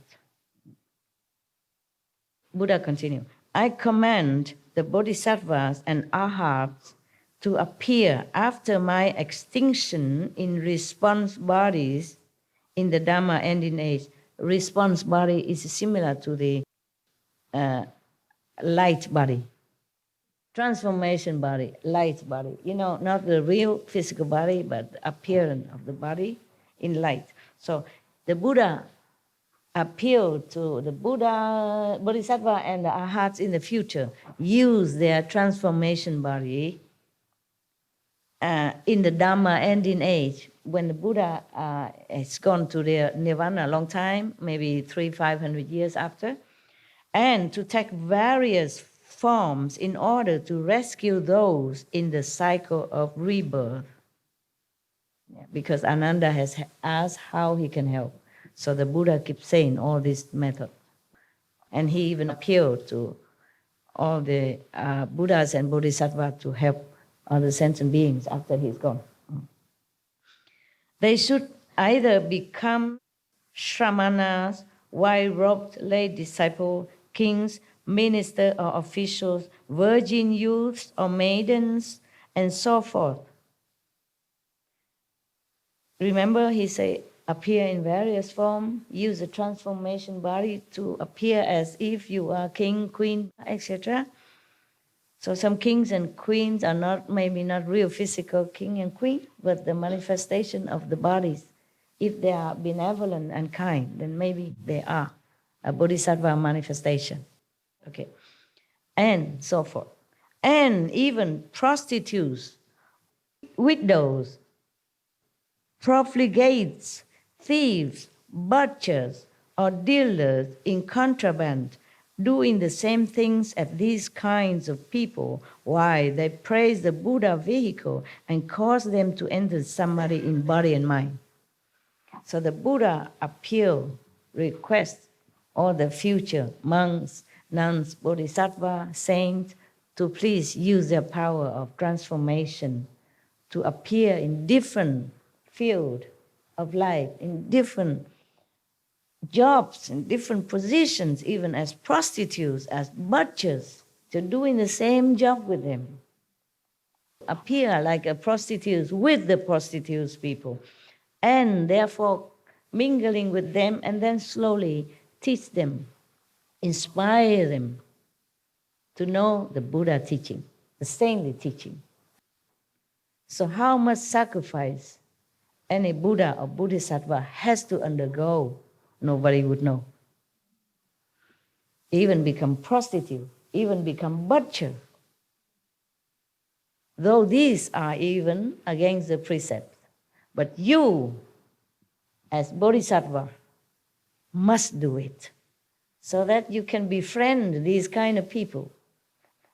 They are very difficult for any prostitutes or butcher to understand anything about Dharma, about true teaching. So you even have to appear to be like them and then bring them into the true path.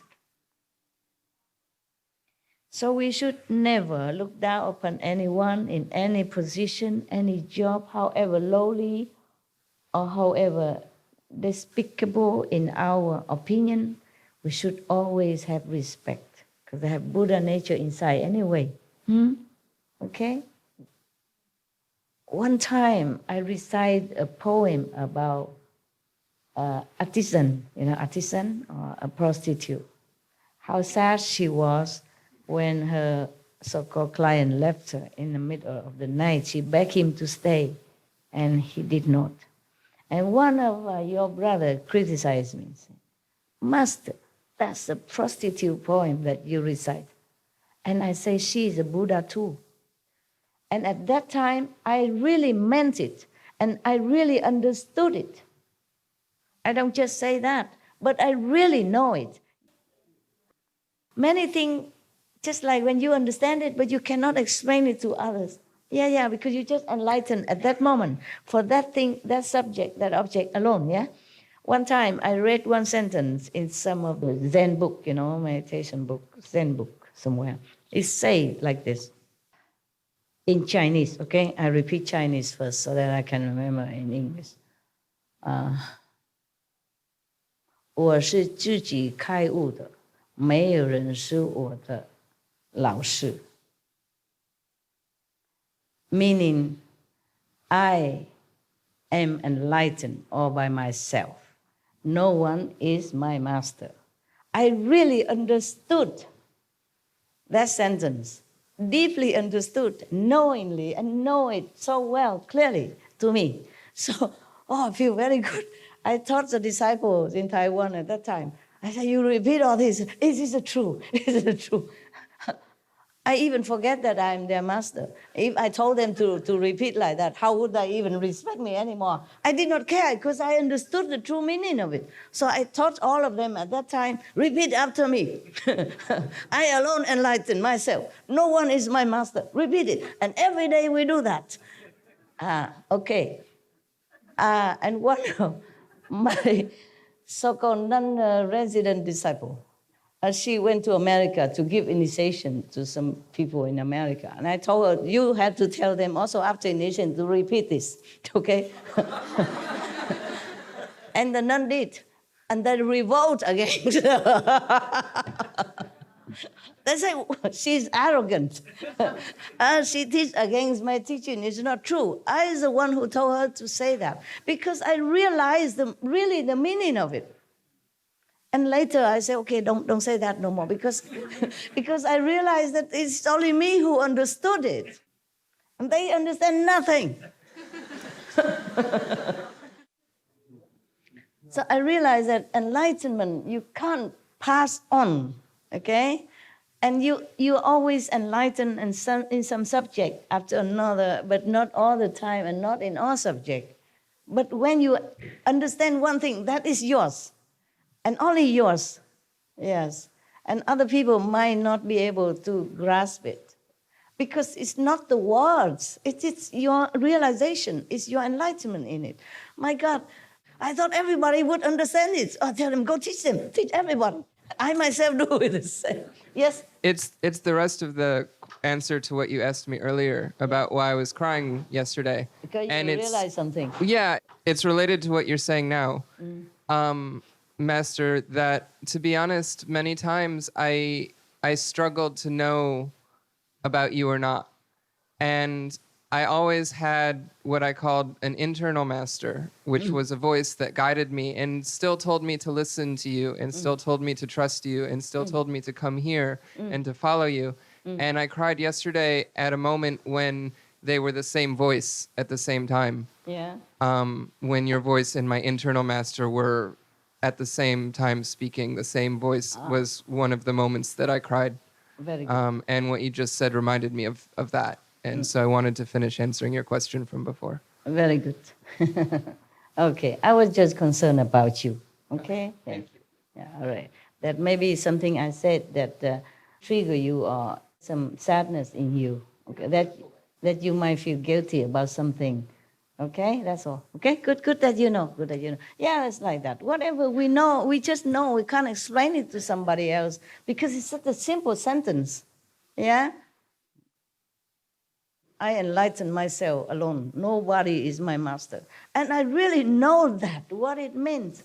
And then I teach everybody because I was so happy this is the truth. And nobody understands nada. And I told my nun to tell the new disciple in America that revolt against her. They wrote letter to me, say that nun is very bad. She told us that you are not our master. That we alone are our own master. Nobody is master. That means she disregards you. I said, no, I told her to tell you. God. It was a very funny, years ago, decades ago. But this is like that. And later I realized my dumbheit, meaning my stupidity. So I tell them to stop it. They don't understand, so forget that. Yeah. Okay. Just like in some of the Zen story, one of the master, yelled very loud into one of his disciples' ears, and then he was dead for 3 days. But then, after he regained his ear sight again, he come and cried to his master, complaining, and said, I don't hear that no more. Understand? When he was deaf, he heard the inside voice, inside music. And when he regained his ear sight again, it's usual he tried to listen outside, and then he won't get it no more. Yeah, similar like that. But don't ask me to yell at you, it's different, okay? That master and that disciple is a different situation. Just like I say, I'm alone enlightened, and no one is my master, And I understand that completely. But I don't know how to explain it to you, okay? Okay, now, continue. Before the calendar ends. So the Buddha even encouraged, request of the monks, saint people in the future. After the Buddha went to Nirvana, he said, you do this, do that, do anything you can to awaken other beings, to lead them into the true path, to be even prostitutes, butcher. Imagine, you are saint, enlightened, knowing, and you have to use your power to manifest yourself as a real, like a physical prostitute, as a real physical butcher, in order to befriend these people who are supposed to be in a lowly spiritual level, who has no chance to know any master because of their position, okay? And their background, and their companies, and their job. Very difficult for them to understand anything. So you, the saint, have to use your spiritual power to be like them in order to teach them the right way of life, the right way of life. Even Jesus say he forgave the prostitute, meaning he probably gave her initiation, and even his disciple roar at him, criticize him. give her initiation, and then people, his disciples, criticize him. So only enlightened master are non-judgmental, okay? So tolerant, so loving, and so kind. I made some offering, a substantial sum offering to a temple in Europe, because I knew the old abbot, he's gone now. He's gone now, the new one coming. The old abbot was an ascetic monk, very good monk. He's mostly skinny and very funny, very funny. He went to my house, sometimes stay in my house, also, of course with other disciples. And he and other monks are very much respectful of me and loving me very much. So I still remember that temple, and I gave some donation to repair the temple and all that. I have reverence and love for the old monk, the former abbot. Sadly, he's gone. Are you better, love? You have the hot pack I gave you? Thank you very much. What's your name? My name is Edwin. Edwin? Yes. Thank you, Edwin. Yes. God bless you. Thank you very much, Master. And take good care of yourself while you are I will. around here, because we are not like a hotel. You don't have enough comfort for you. Yes. We never have, because too many people, we can never have enough rooms for everyone. Yes, what is it, my love? Hi, Master. Hi. This is the first time I've come to see you. First time I see you. Yes. I see that. We're both the same. I've been a Hare Krishna for 15 years. Oh, Hare Krishna to you. Hare Krishna, Master. Yes. And so many things you've said yesterday and today from the sutras that have made me realize I was with the right guru, and he's passed on now. What's his name? His great name? Krishna Das Swami. Oh, yeah. Loving monk. He was, Master. He made me feel the love of God than any other person I've ever known. Oh, wonderful for you. Thank him. But I'd like to just say two things now.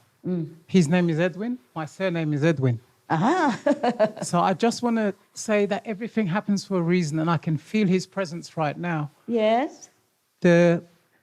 All the points you've made today about the Vedic scriptures, it's the same like your master would say to you. Yeah, it's exactly. I'm sure. And yes. the continuation, but the love of master is. There's 4 words my Guru Maharaj always repeated to me. Please forgive me. I'm not trying to bring. Yeah. No. Yeah. Why? Matri Deva Baba, worship your mother as if she is Lakshmi Narayan herself. What was that? Matri Deva Baba, like Mataji, but Matri Deva Baba. So worship any female is our mothers. Oh. And we should worship them as if they're God sent by God that way. Okay. Pitri Deva Baba, our fathers are sent to us. Love and respect our fathers. But he always used to say the 3rd one was most important, Acharya Deva Baba. The spiritual master and the guru who's sent, they're the only ones who can take us back to God. Yes. Our original mothers and fathers are there. They give us worldly knowledge. They help us. They give us all the things that we need in this world to equip us for this world. But it's only a spiritual master or a guru who can send us back to the spiritual world and connect us back to God.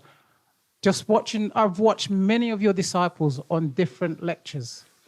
And just watching the way you chastise them for the love of one disciple, Guru Maharaj always used to say, any spiritual master or guru has to be heavy, because their relationship with their disciples strict, you mean, is to get them to go back to God. Yeah. Unconditional love. Yes. Master, I'd just like to say thank you. All I have felt here since I've been here for 2 days is unconditional love. Wonderful. Absolutely. By the candor of your own disciples, they're a living example to you. And I couldn't understand. And I could. They are. They're absolutely.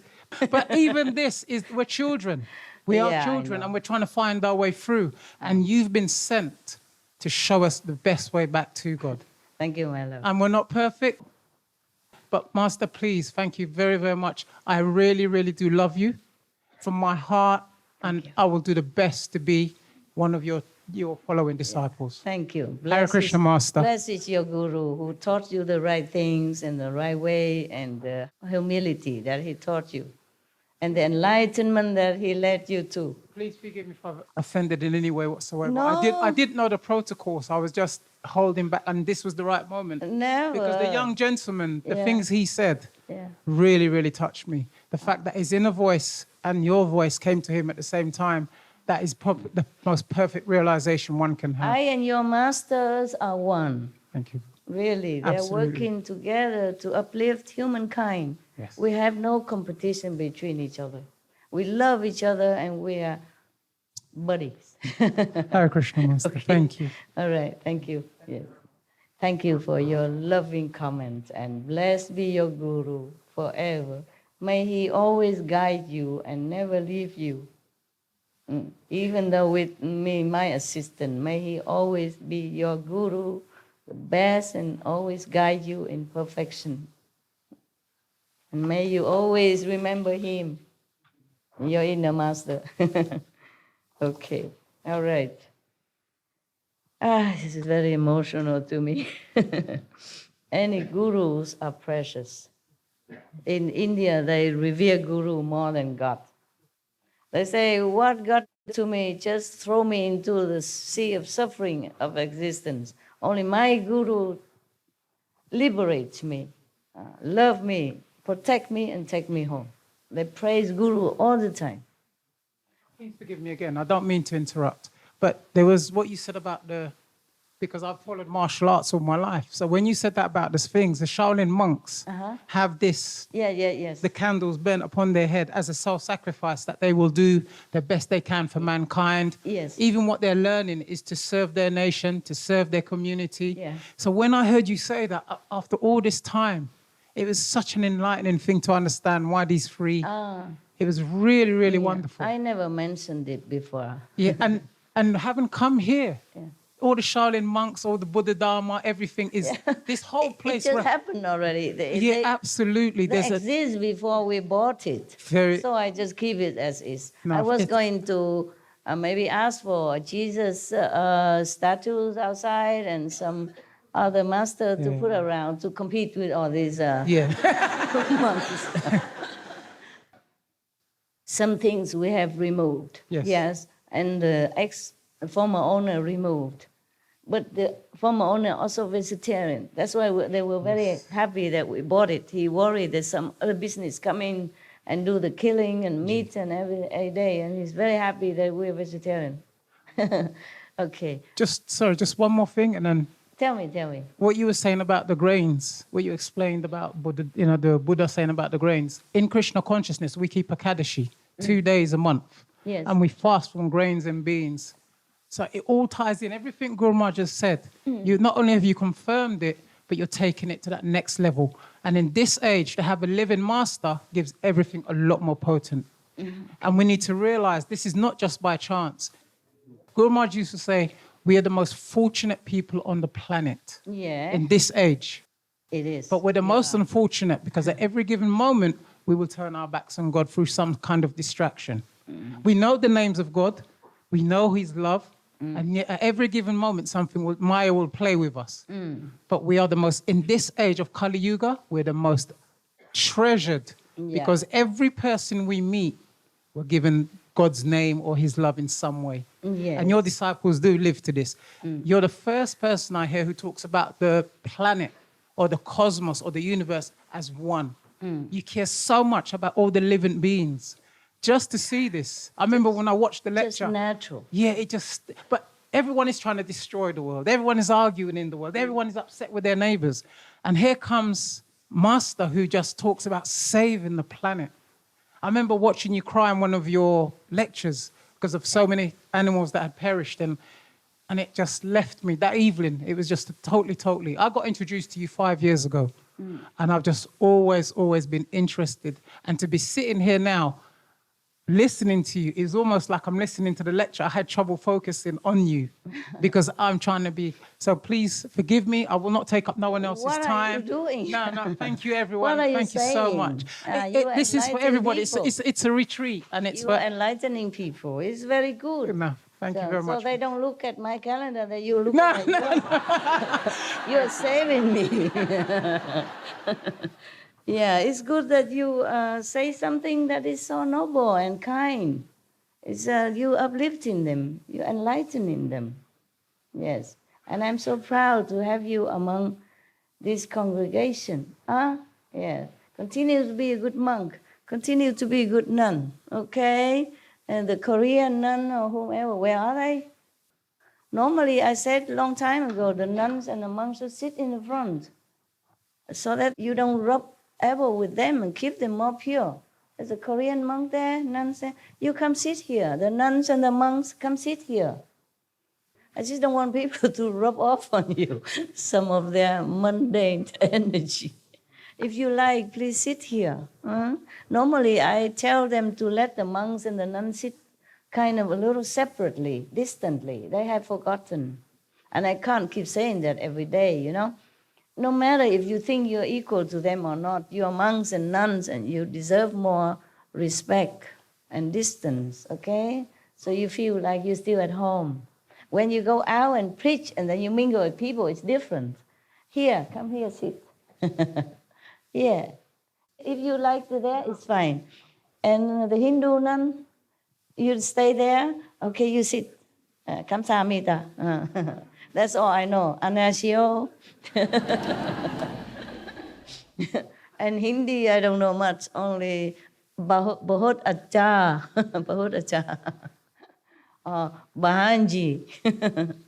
Sister, great sister. Ji is mean great, okay? So if you don't know any other Hindi, you just say, Namaste Ji, then it's fine. People know you respect. Okay, can I continue now? You have any more? Oh, so your calendar is very short. I was happy that he took over some of my calendar. Now he stopped. Feel free, okay, to speak anything you want. You also? Okay. Good, wonderful. I can forget my calendar for now. Tell me. One question on the poem that you were talking about that was you were reciting, that you said that you knew she was a Buddha. That poem? The poem? Yes. You said you knew she was a Buddha or something. Yes.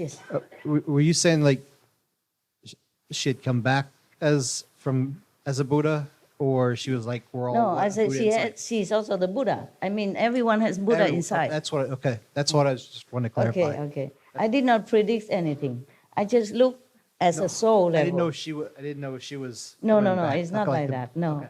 I just said it as a fact that she has Buddha inside, and we should have the same respect. And I say that because that moment of realization, of true statements, okay? But if I say that to other people, maybe they don't understand what I'm talking about. Maybe that's why you're a little bit confused. I did not predict. I state the fact that she's a Buddha, so there's no need for him to talk to me like that about her. That's what I was thinking, but I just wanted to clarify. Yeah, it's clear now? Thank you. Okay. I thought you took over my calendar, but you just have a short question. Fine. So I still have to continue. Okay. When I said that to that Vietnamese disciple, I really understood that. I really meant it as well. But when I say it now, it's not the same like at that moment, because I really meant that. I really knew that. I really understood that she's a Buddha inside. I look at the soul level, you know. Sometimes I look in different eyes. Yeah? I had a question, actually. Something you said a long time ago made me think of something. But since you're inviting calendar talking, I figure I'll ask. It's about doubt, Master. I wonder about how doubt works in the mind, because it's interesting that sometimes it seems not like my mind is doubting something that it believes. It's like I have two minds, one that believes and one that doubts. Yes. Earlier today, for example, I discovered a tree in our meditating area, and it was like it was a very powerful tree. It kind of called out to me, and I touched it, and it felt like maybe Buddha tree or something like that. And I felt this powerful energy from it, but I doubted it, and I had somebody else come, and I just said, "Hey, touch this tree." And they did, and they smiled for a second, and then after a few seconds, I saw like this tree reaction, and I'm like, oh, you feel it too. You too felt it. And I knew that it was true, but then also the other side, the other brain doubted it. And I had another person touch the same tree and watch the same thing on their face a third time. And I know in my heart that this tree is powerful. Still doubt. There's still that voice somewhere in the brain that says, no, and I don't kill know that voice. How do I kill that voice, Master? Just ignore it. Okay. You are a smart person. You should know which is correct, which is not. I do. Yeah, so then but the voice listen to yourself. Still talks to me. Ignore it, okay? Okay. You are a smart person. You know what's right, what's wrong, okay? Okay. No need to doubt when something is real. I told you guys some times ago, last year or something, in one of the lecture, I say in Sihu, I say this tree, that tree, that. Many of them on the 5th level even. At least 3rd level or 4th level. I found one of them. Yes. So they are in the world to bless the world. How else would they be able to give oxygen to us? I say all the trees, some of them very high level. And I point to some of the trees and see what they are 5th level, okay? And they're blessing the world. And we are the one who kill them without thanking, okay? So you experience one of that. But if you touch a tree again tomorrow, you might not feel the same, okay? It might not reveal itself to you, okay? So don't be surprised if tomorrow you come touch and, nothing happened. Maybe I was wrong yesterday, and you doubt again. Don't do that. Be spontaneous. Be a child. Except you become a child, you cannot enter the kingdom of God. What is kingdom of God? Is this blissfulness that you feel inside, the happiness, the childlike innocence, fearless, okay? Only love and happiness. That is a child, the kingdom of childhood, okay? Kids, they don't fear anything. They're always happy, okay? All right. I'll tell you one story. Sometimes when your mind is pure, you perceive things around you, and other time you don't, okay? One time I was in Sihu.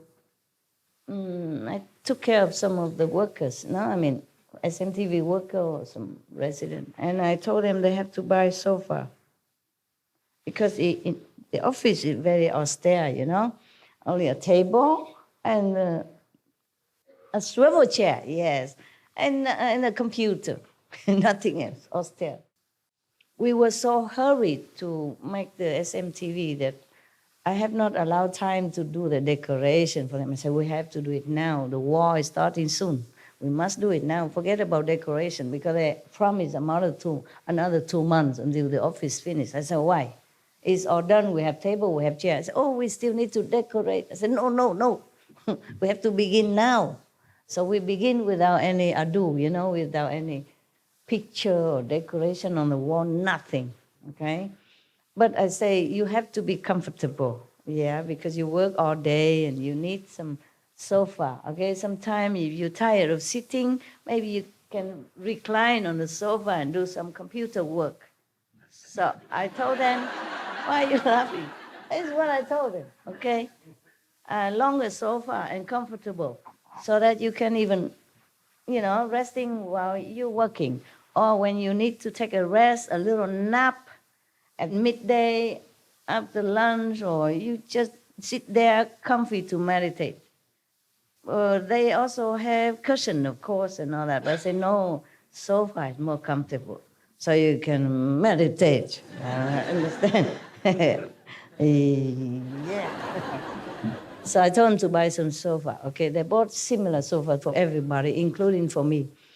Oh, I told them I hate this sofa. Because it's so narrow, and very high in the back is okay. It's not all that. I say, I don't really like this sofa very much. I imagine you would buy, because I didn't see their sofa yet. I only knew my sofa. It's a very narrow and a very high in the back, okay? I say, you okay with all this? They say, okay, master, okay, we're okay with our sofa. Very comfortable. So meditation or resting, I say, you can also sit there while you're eating, take a rest from your computer. Yes, put your feet on, or meditate, or eating, relax, so you don't always have to work too hard, all the time. Take a break. Sit on the sofa, lay on it, do whatever. Read a book or whatever. Okay, fine. Listen to music, whatever. Okay. So we bought many sofas. I say buy as many as you can put in your room without crowding it, yeah? Without uncomfortably crowding it. So they bought many. And they bought some for me too. One. And I said, I don't like my sofa. You like yours? Oh, yes, we're very comfortable. We love it. We use it every day. I said, okay then, as long as you like it, it's okay. I don't want to keep changing my sofa again because it's heavy, People have to buy it and bring it in, bring it out. So I said, okay, I accept my sofa, but I don't like it. I'm always very straight like that. Whatever I don't like, I cannot say, oh, I like, or it's okay. I just say, I don't like. And loud and clear, but accepting, okay? I accept things doesn't mean I like it. I like things doesn't mean I have to have it, okay? So it's just like that. Okay, one day, after a while, I went to their office. And I want to see what they're working, if anything I could do to help to make them more comfortable, okay? Oh, they have good kitchen at that time. Big refrigerator. A good sink, everything brand new, everything, okay, comfortable. Not luxury, but comfortable. I said, oh, I like your kitchen. I will move in here, man. I said that. And then I go to see their sofa. And they said, wow, this is exactly the sofa I want you to have. Bright color, whitish color, and white with the curving a little bit back. It's like a reclining sofa, but very big, white, leather-like, but it's not leather, okay? Look very luxury and comfortable, inviting and big. You can sleep on it all day. So, wow, this is what I want. How come you don't buy me this kind of thing? And they told me, Master, you had the same sofa. I said, what? No, it's not the same. Mine is green color, and the back is high and the front is narrow. This is luxury, big, long, reclining, look like a royalty. And they're all very dumbfounded. Master, you had exactly the same. I said, all right, okay, never mind. I don't mind. Whatever, okay, as long as you're comfortable, at least you're comfortable. And I keep wondering about it, why they lie to me. I know my sofa. It's not like that sofa. I know it. And later I keep calling one after another. I say, tell me what kind of sofa you have there. Just tell me, just between you and me. Master, you know it. It's the same in your office. I say, no, I want the truth. I say, Master, I swear to God, it's the truth. Okay. I say, they are not very honest to me. I say nothing. I ask the other guy, describe to me the sofa that I saw the other day. That I look in front of it and I say, it's a beautiful sofa. Describe it to me in color, detail. How big, how long, detail, color, what kind of color. And they told me exactly the same. Exactly the same like the other guy. It greenish, I say, is it big in the front? No, it's okay, about this big. That's the same like my sofa. How about behind? It's like this high, the same as my sofa. No, not again. I told you, tell me the truth. I just want to know why you told me it's the same as my sofa. But it's not the same at all. Why would I praise a sofa when I don't like it? If I don't like my sofa, why I praise the same one in your office? I'm very straight and honest. I never say things that is not true. No, Master, it's the same one. 3, 4 of them, and all of them tell me the same thing. Oh, I was very frustrated.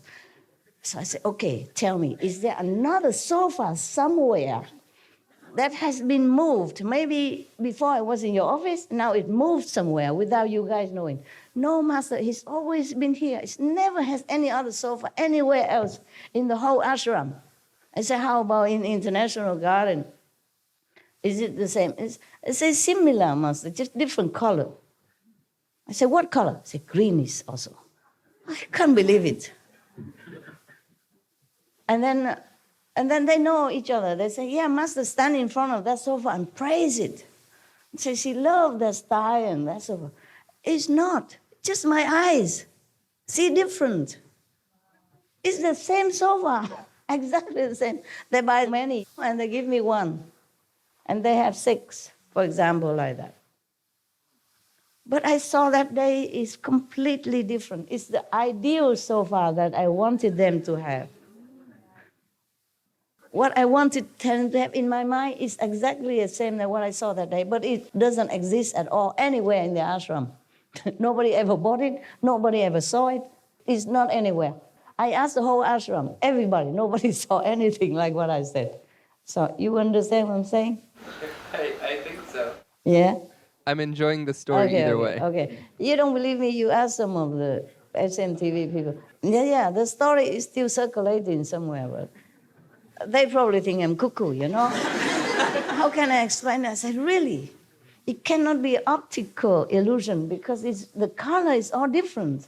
The size is different. The style is very royal-like, you know, beautiful, reclining kind of sofa in your, beautiful mansion somewhere.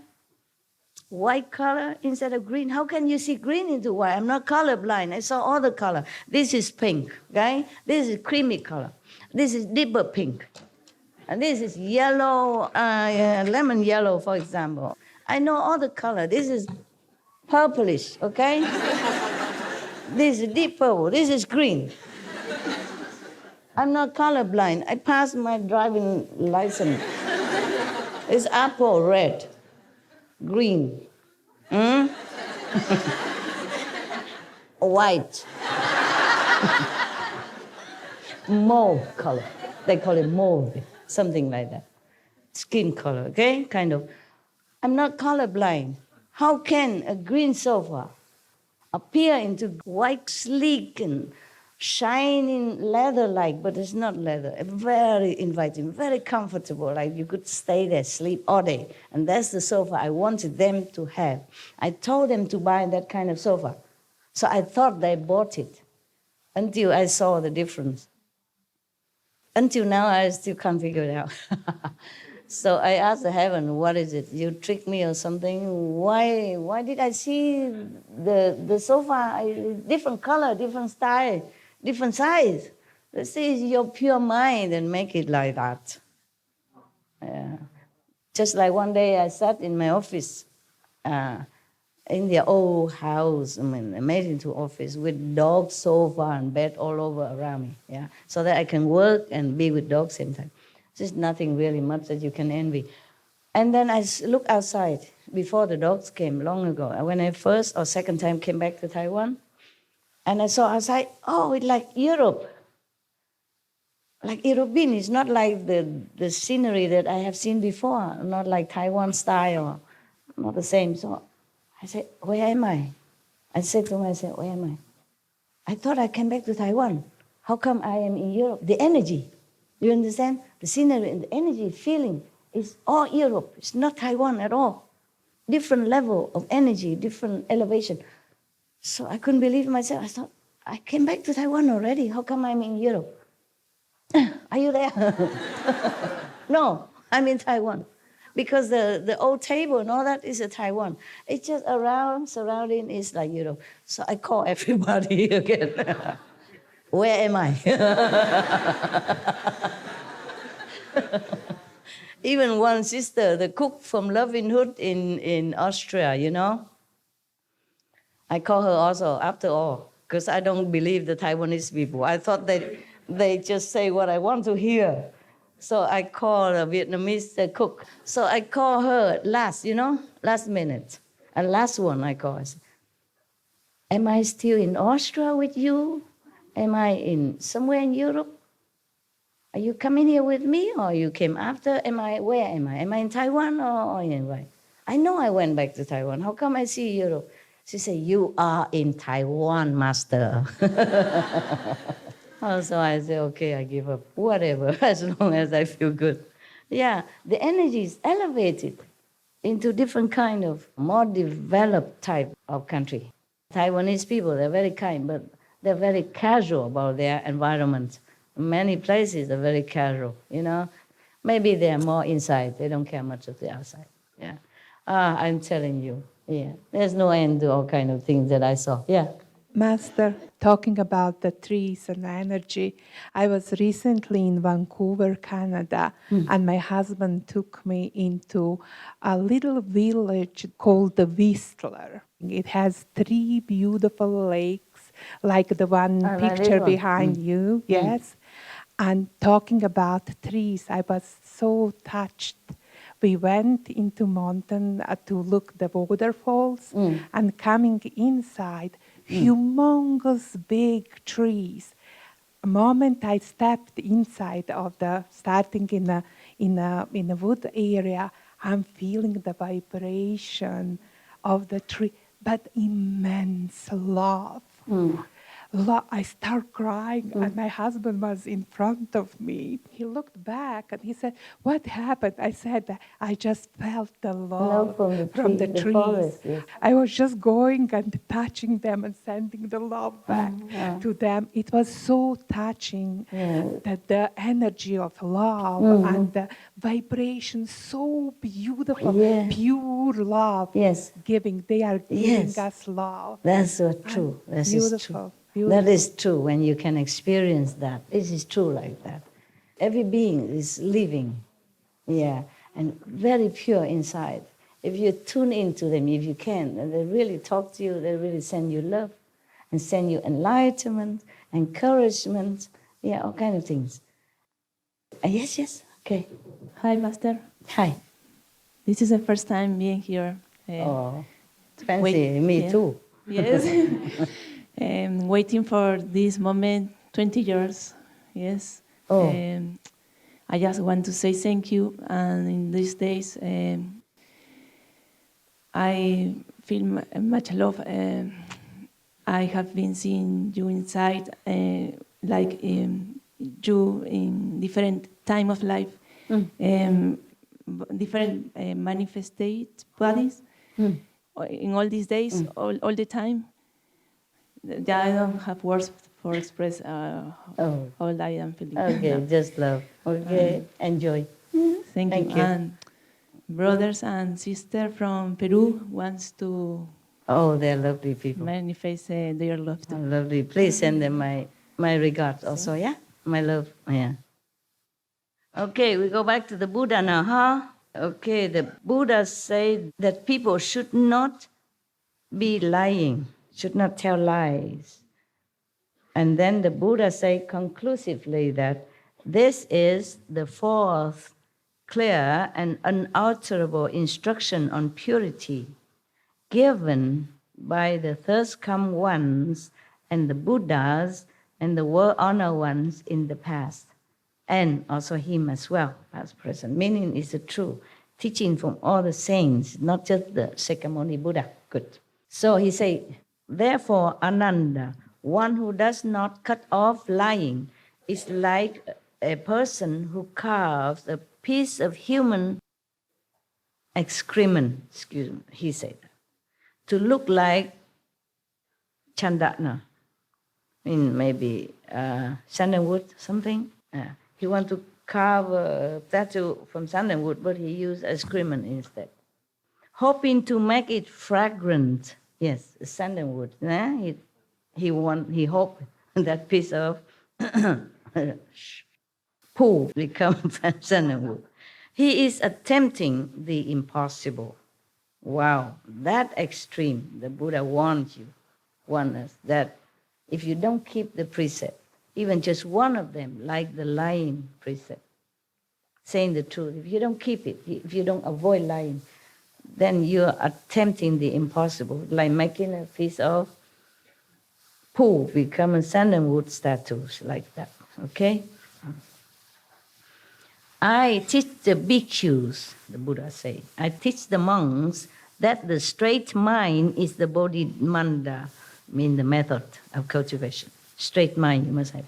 Mean clean, honest, keeping precept. And that they should practice the 4 awesome deportments in all their activities, since they should be devoid of all falseness.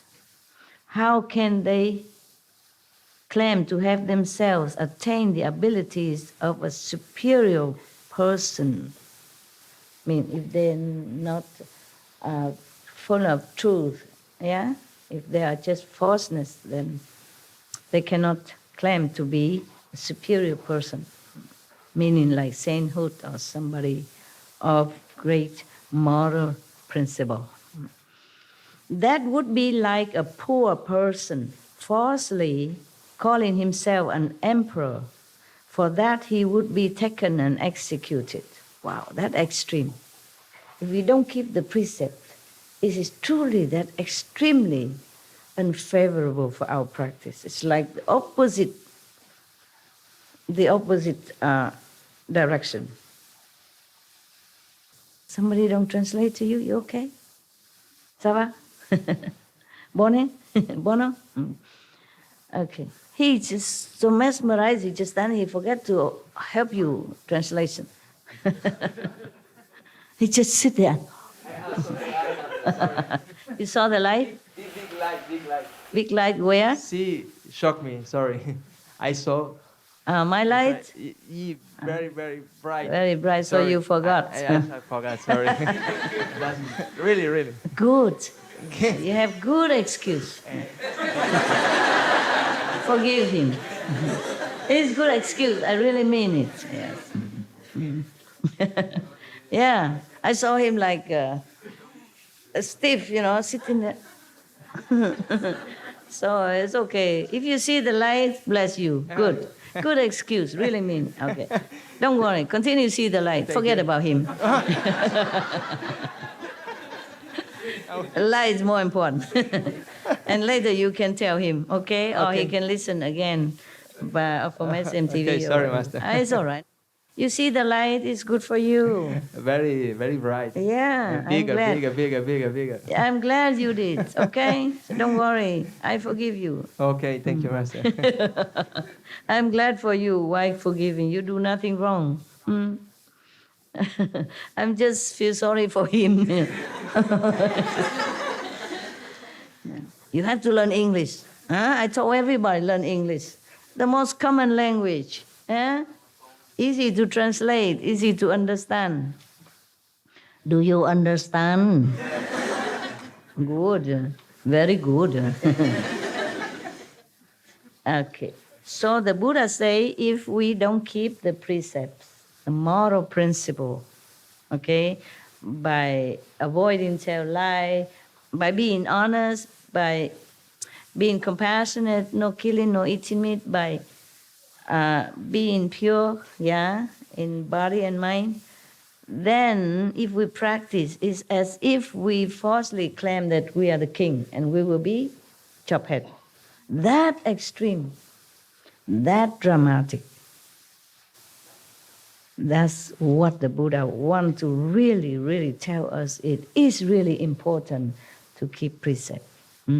He went into all these extreme examples to make us really understand and believe what he's saying. The Buddha don't tell lie, okay? He would never. What for?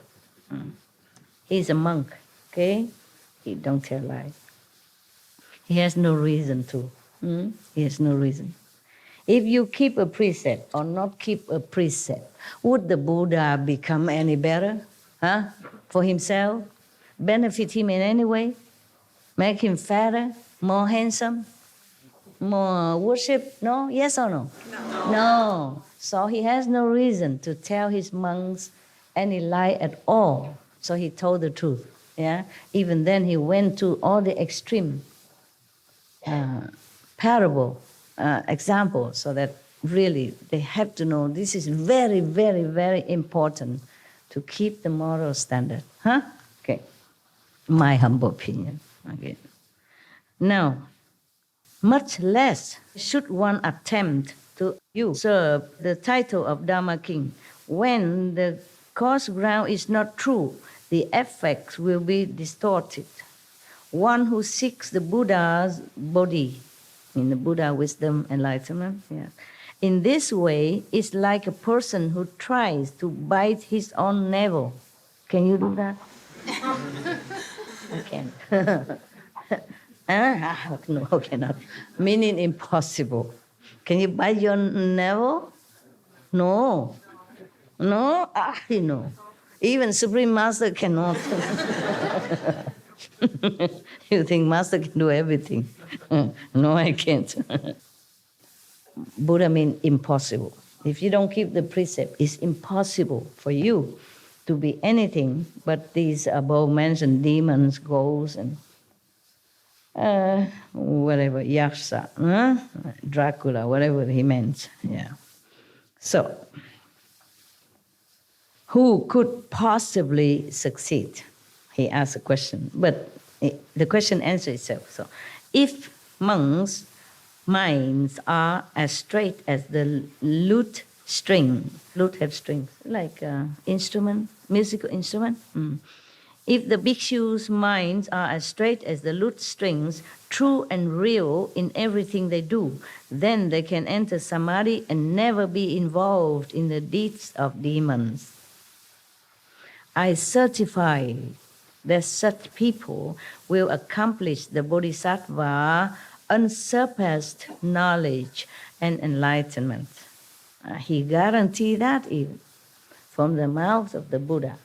He guaranteed that if we kept the precept and seeking enlightenment through meditation at the same time, he guaranteed that you will be enlightened. You'll be a saint. Yeah. So believe the Buddha, even if you don't believe me. Okay. What I have said here is the Buddha's teaching. The Buddha said again, any explanation counter to it is the teaching of the Papian, means heretic. It's 1 o'clock, not true. My calendar really run out. Okay, tomorrow, yeah?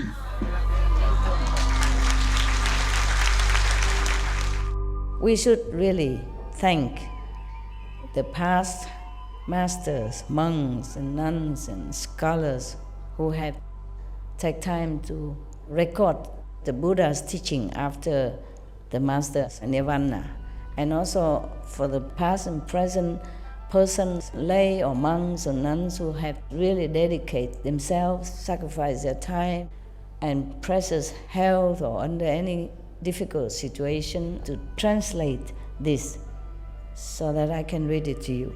And we have to thank them. And may they be blessed forever by all the Buddhas, past, present, and future. May their merit be immense. May they be liberated forever. Thank you.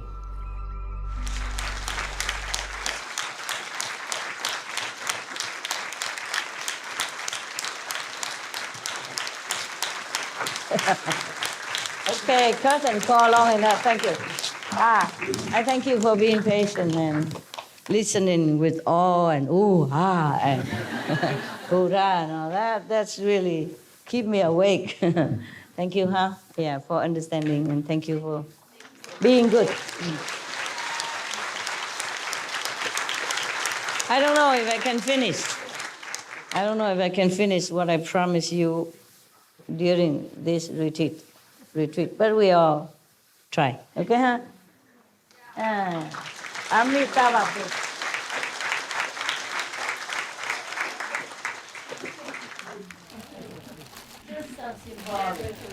Okay, chocolate. Chocolate. Snowflake. Give it to the old brother Leach. Here, from Ireland. I have so much respect and regard for you guys. So high in age and uncomfortable, still go all the way here to sit on the floor. God bless you.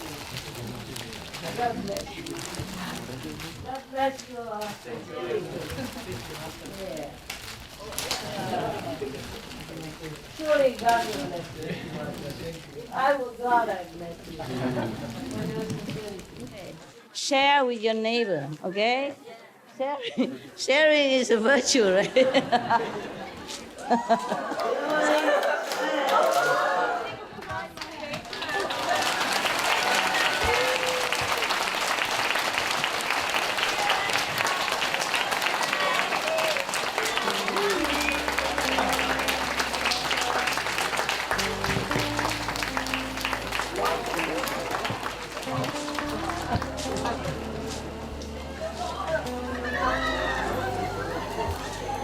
Love you, love you. Buddha bless you. God bless you. All the master, gurus bless you. Thank you for your love. Thank you for being good. See you tomorrow.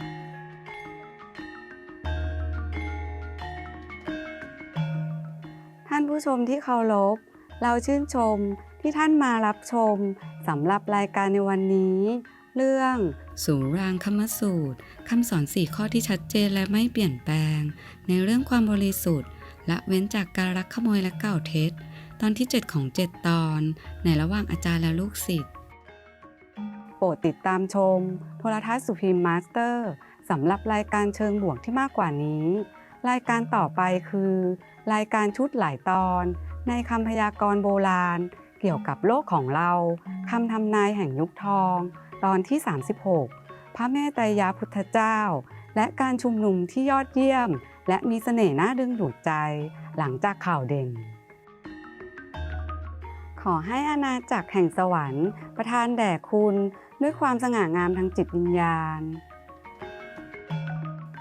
Respected viewers, we appreciate your company for today's episode entitled The Surangama Sutta, the four clear and unalterable instructions on purity, defense from stealing and lying, part 7 of 7, on between master and disciples. Please stay tuned to Supreme Master Television for more positive programming. Coming up next is multi-part series on ancient predictions about our planet, Prophecy of the Golden Age, Part 36, Maitreya Buddha and the Splendid and Glamorous Gatherings, right after noteworthy news. May the heavenly realms endow you with spiritual splendor.